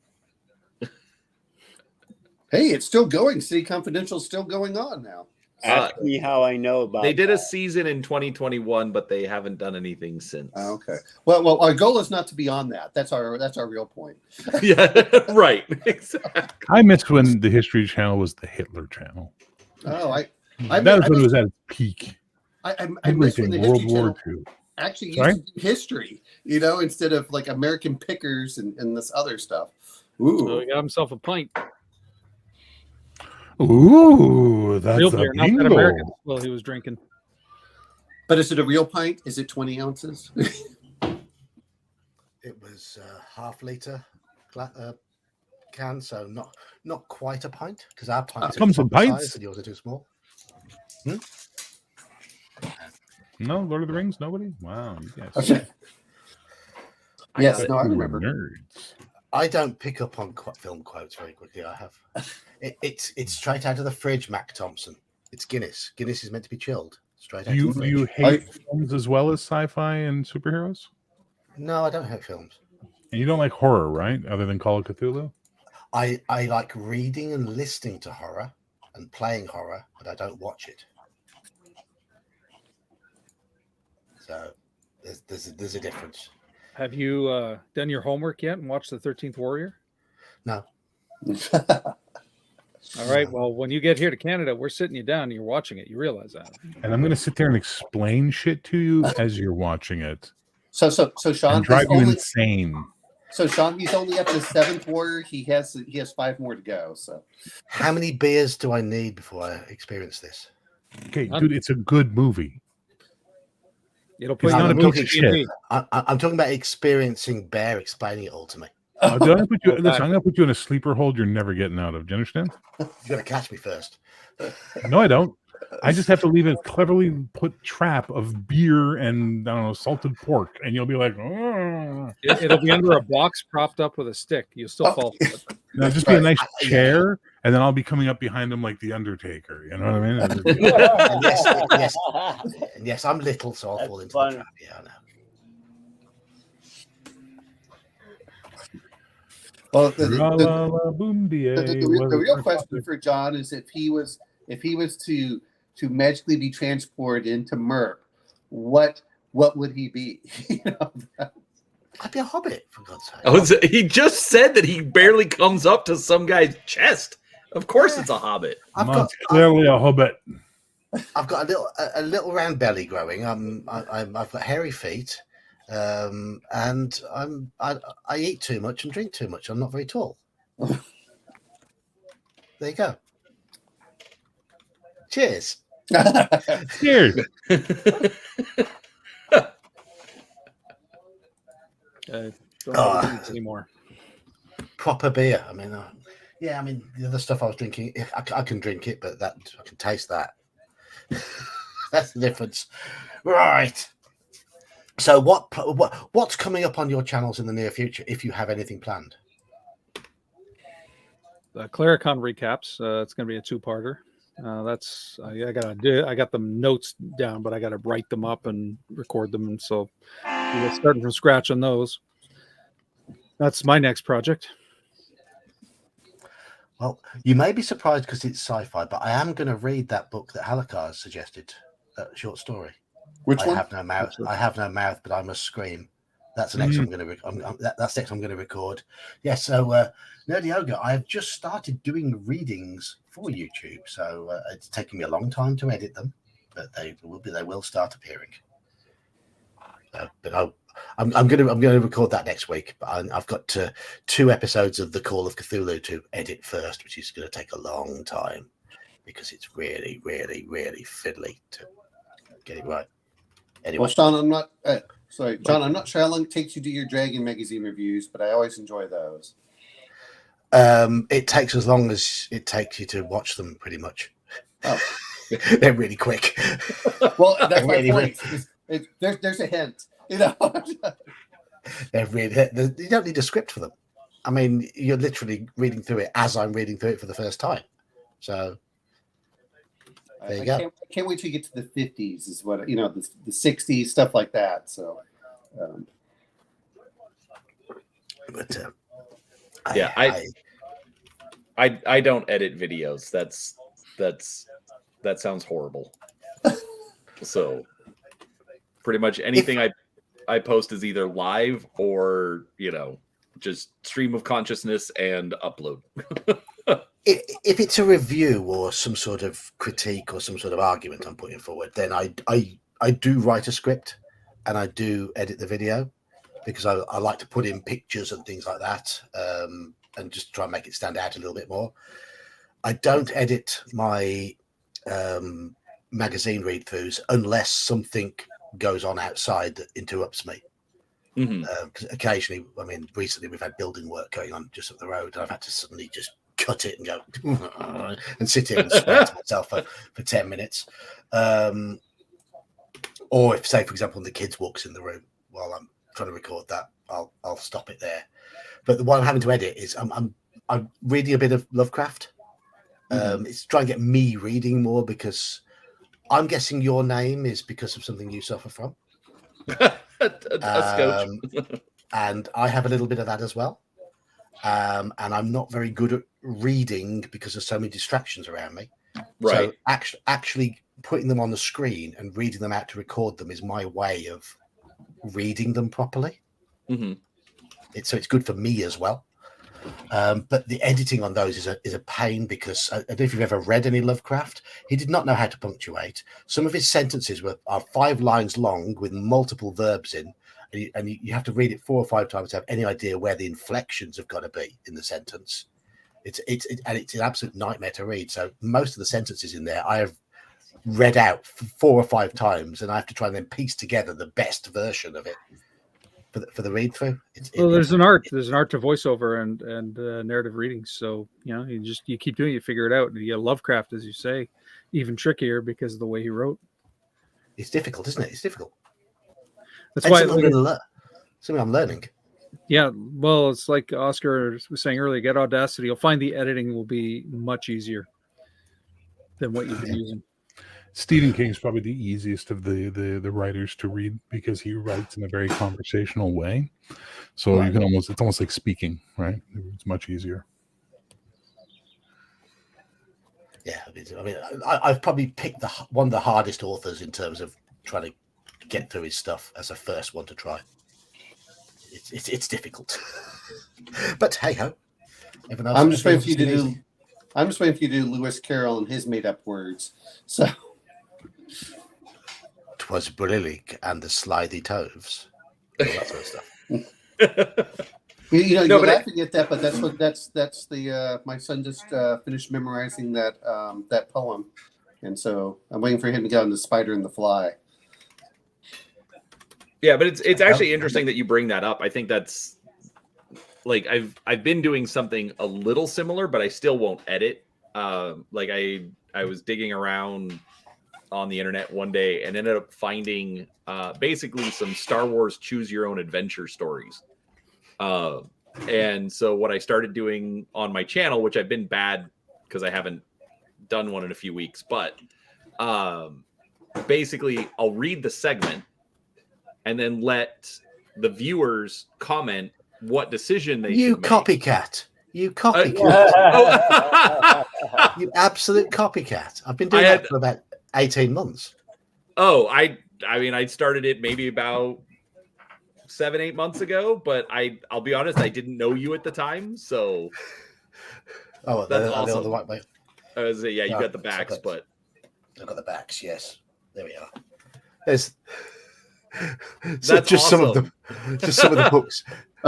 Yeah, we've been doing that for Friday nights on my channel for over a year now. Well over a year. Do you do it live or do you just? Because like I said, mine I just record it and upload it, and then I wait for live to come in. We do it live, chat make the decisions as we go along.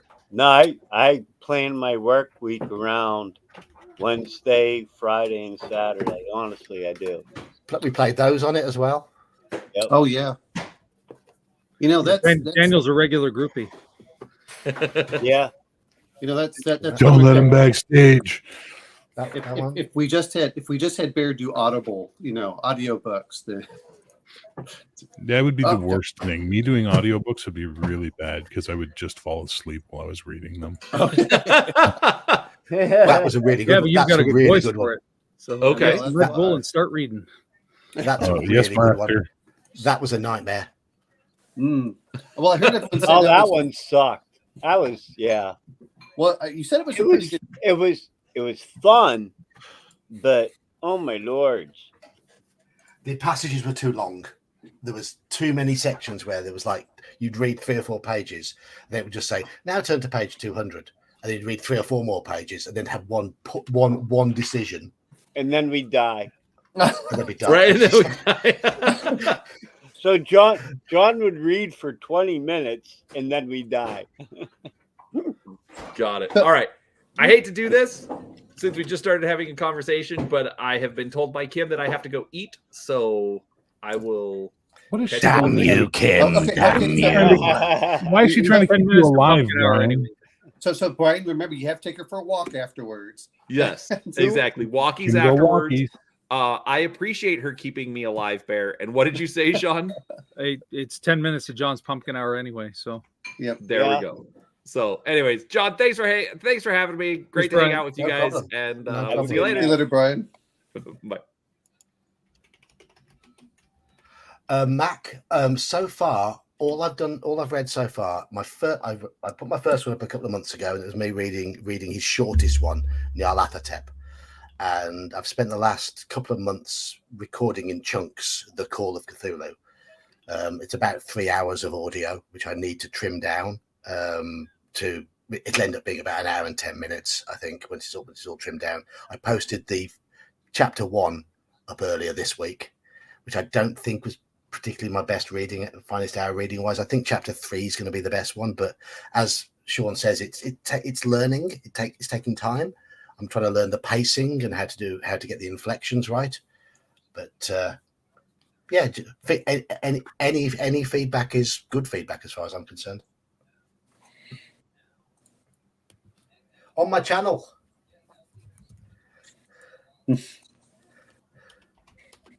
So there you go. There you go.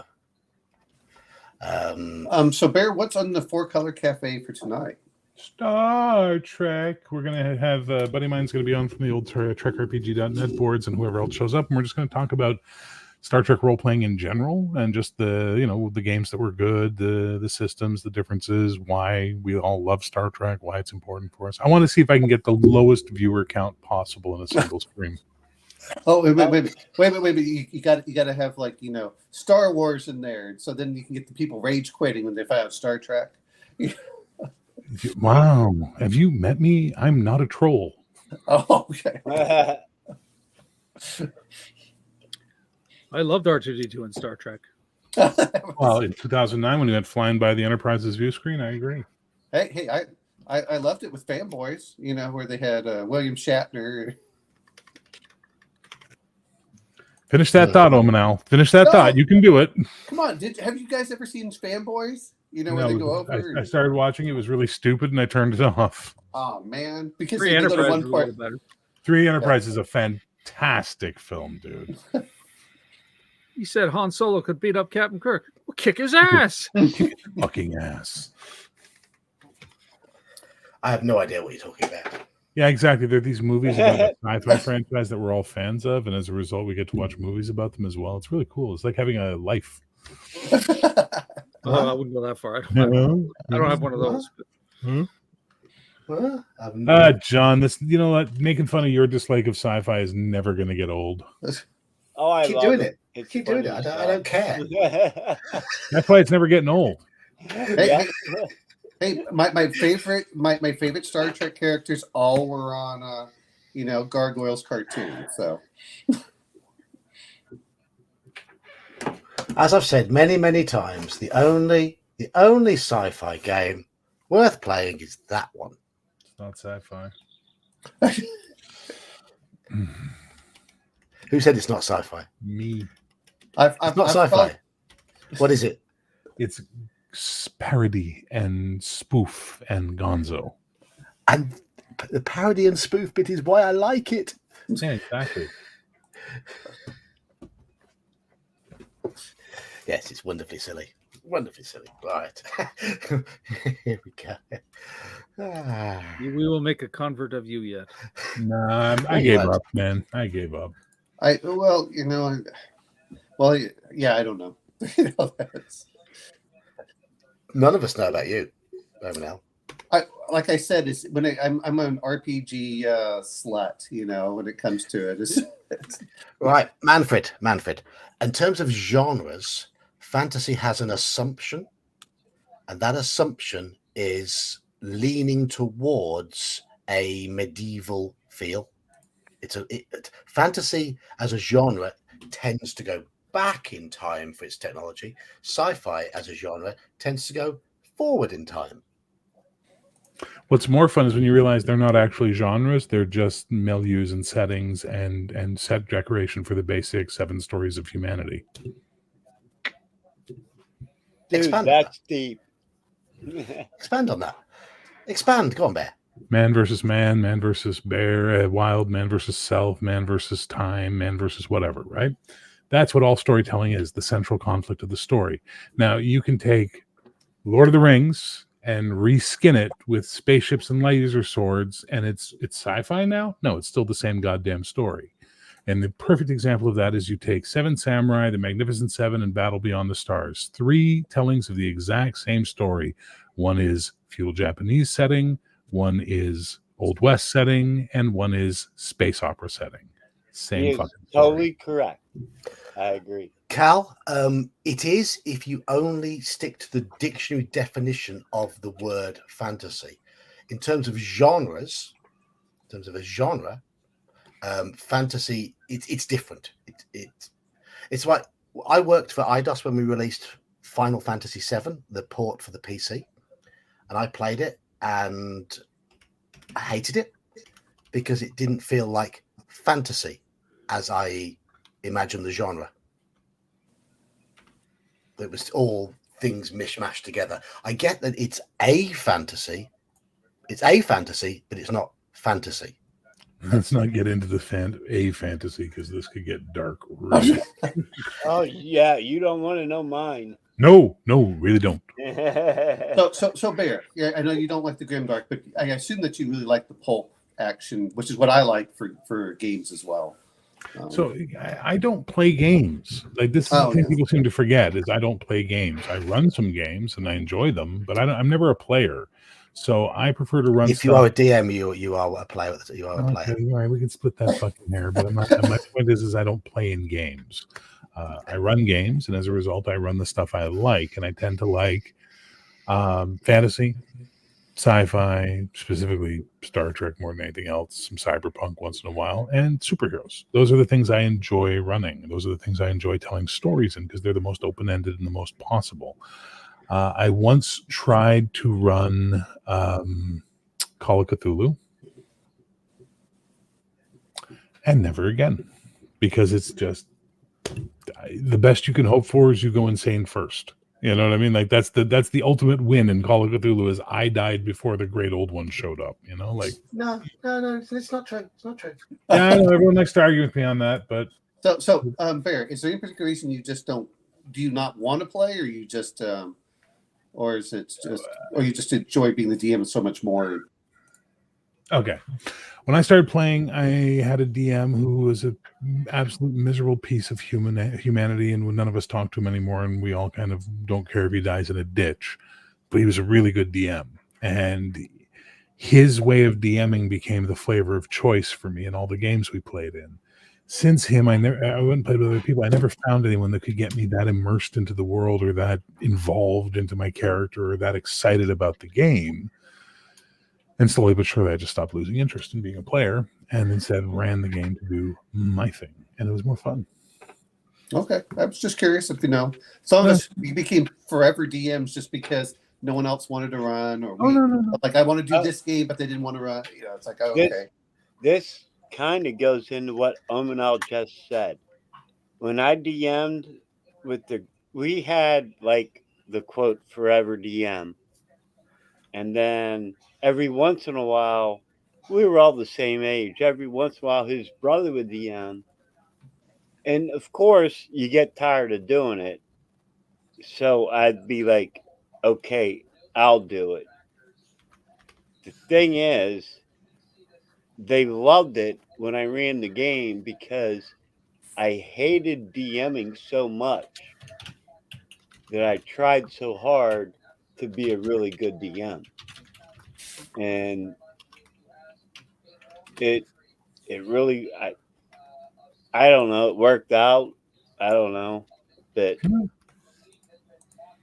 it's an art. Being a narrator, being a storyteller, all that fun stuff. It's an art, and you got to, like any other art, you have to practice and you have to improve and you have to get better at it. Absolutely, those muscles will atrophy if you give them too much time. Sadly, my player muscles have atrophied. So when I'm a player, I get bored. I tend to play characters that are going to be polarizing and therefore force the other players to have to deal with someone who isn't all, hey, Keen, let's go on the adventure, guys. And that really pisses them off, And I even had a player one time was running a game for us. He said, "Should play a sorcerer." I said, "No." A warlock. He said, "No." He said, "Why?" I said, "Because my lord will tell me to do something that is counter to the group, and I won't even think twice about it. I'll do it." He goes, "You don't have to." I went, "Yes, I do. I'm playing a character who made the decision to give up his life to get power. None of you are going to be that nice that he's going to give up that deal. You know what I mean? Like, that's just not going to happen." So, but this is people who never read Elric, so they kind of, I still need to finish those 2 books. Well, the Blue 2 Chew. Did someone just say I should get some Blue Chew? My goodness. Sorry. I'm just working on something at the same time I'm talking, so I apologize if I seem distracted. Well, it is pumpkin hour. I am afraid to say it is pumpkin hour, and hopefully, if Nightbot is working, I do have a pumpkin reminder set up now.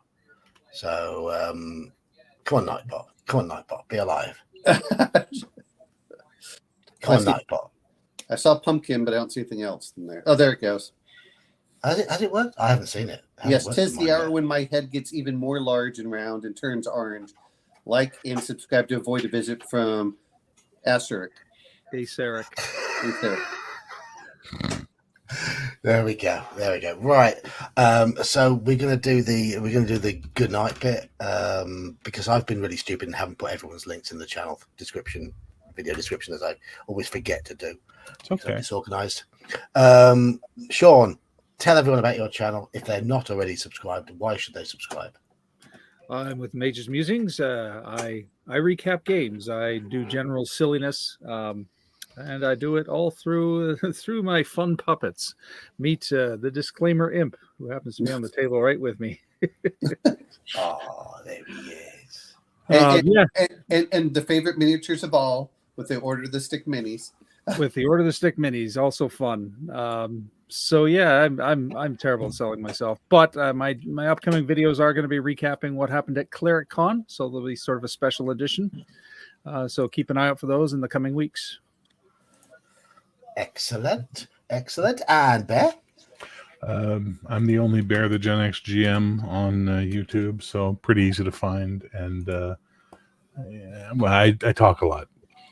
Don't subscribe. Stay away. Probably best that you avoid me at all costs. He has that silky smooth radio voice. Subscribe. No, too late. You all kissed Cody's ass today. Any little makeups you do now don't count. Speaking of people who talk a lot, Omanal, why haven't you got a channel? Seriously, Omanal. I don't think anyone wants to hear about farming and other stuff that I would probably, because to be honest, why would I try intruding on you guys when you do such a great job that I'd rather watch you for that? If I'm going to do stuff, it'd be about my farm, and that's a whole different related thing. So that's why. Oh, fair enough. And Daniel, always good to see you, because I class you as one of my success stories. No, thank you. Well, that was in the audience. I guess I'll make a plaque and put that up on the wall of my den. But of course, Daniel does become Kelsey on a Friday night, as we are. Depends on if that's when I'm making dinner. We also had Saxius on earlier. We've had Brian from Gaming with ADHD on. Elfbait. Both Brian and Elfbait have their channels, so support them. There's Elfbait in chat. Give him a like and a bit of support. And Hungar popped in as well. He's not feeling too well at the moment, so I'm sure Hungar would like a little bit of love sent his way, because Hungar's a good sort. I do want to thank you guys for your channels. Just so you know, it gives me hours of enjoyment every week. It helps. It's cool. Well, thank you, sir. Appreciate that. Cheers, Daniel. Have I forgotten anybody? Is there anybody who's popped in that I've forgotten? You forgot yourself, it looks like. Oh, I forgot myself. Yeah, I'm forgettable. I'm the old geek. I started off doing this for just doing reviews, and somehow I've ended up hosting discussions with these fellas. With a bunch of reprobates. Yeah. the motley crew. And I appear on their channels, and now I play games, and I think I can read books. I mean, who am I kidding? And yeah, if you want to play some games with us, if you really want to see us in our environment, my Discord, every Saturday, there are 2 gaming sessions. Come along and play. Oh, and if you get a chance to play this Call of Cthulhu games, those are always excellent whenever I've played in them. They are very good. Yeah. Well, I would love to run a Call of Cthulhu for people online. It's just that getting schedules lined up, because unfortunately, fate has conspired for Sunday to be my single busiest day of the week. Most Sundays I work 12 to 14 hours with 2 different jobs, so that is an absolute pain in the rectum. But I might manage something on a Saturday sometime. I would have to stop my MERP or OSE game in order to do that. But we'll see. We'll get something going. Because I would like to run a game of Call of Cthulhu on a stream. because people tell me I'm all right at it. Well, what we need to do is get you and Saxius together to run a Call of Cthulhu game, and that way we can. Yeah, I'd like for Saxius to play in one. I'd like to play. I'd like Saxius to play in one, but yeah, I'm in the new year sometime. I'm planning on running on my channel, depending what slot falls open. I'm planning on running Horror on the Orient Express if somebody wants to commit for a very long campaign, because it is massive, but it's awesome. We shall see. We shall see. Anyway, I gotta go. My daughter just got home from work, so I've got to give hugs and all that other stuff. So, all right, you go give your hugs to your daughter, and good I'm going to evening. be. I'm going to be. Thanks for the I'm stream. closing this now, but yeah, if you just if you want to play games, just join the Discord. Say hello to me in the Discord, and yeah, we'll get you involved. Cheers, all. Thank you for joining us. Good night, everyone. Good night. Bye now. Opposed, gentlemen.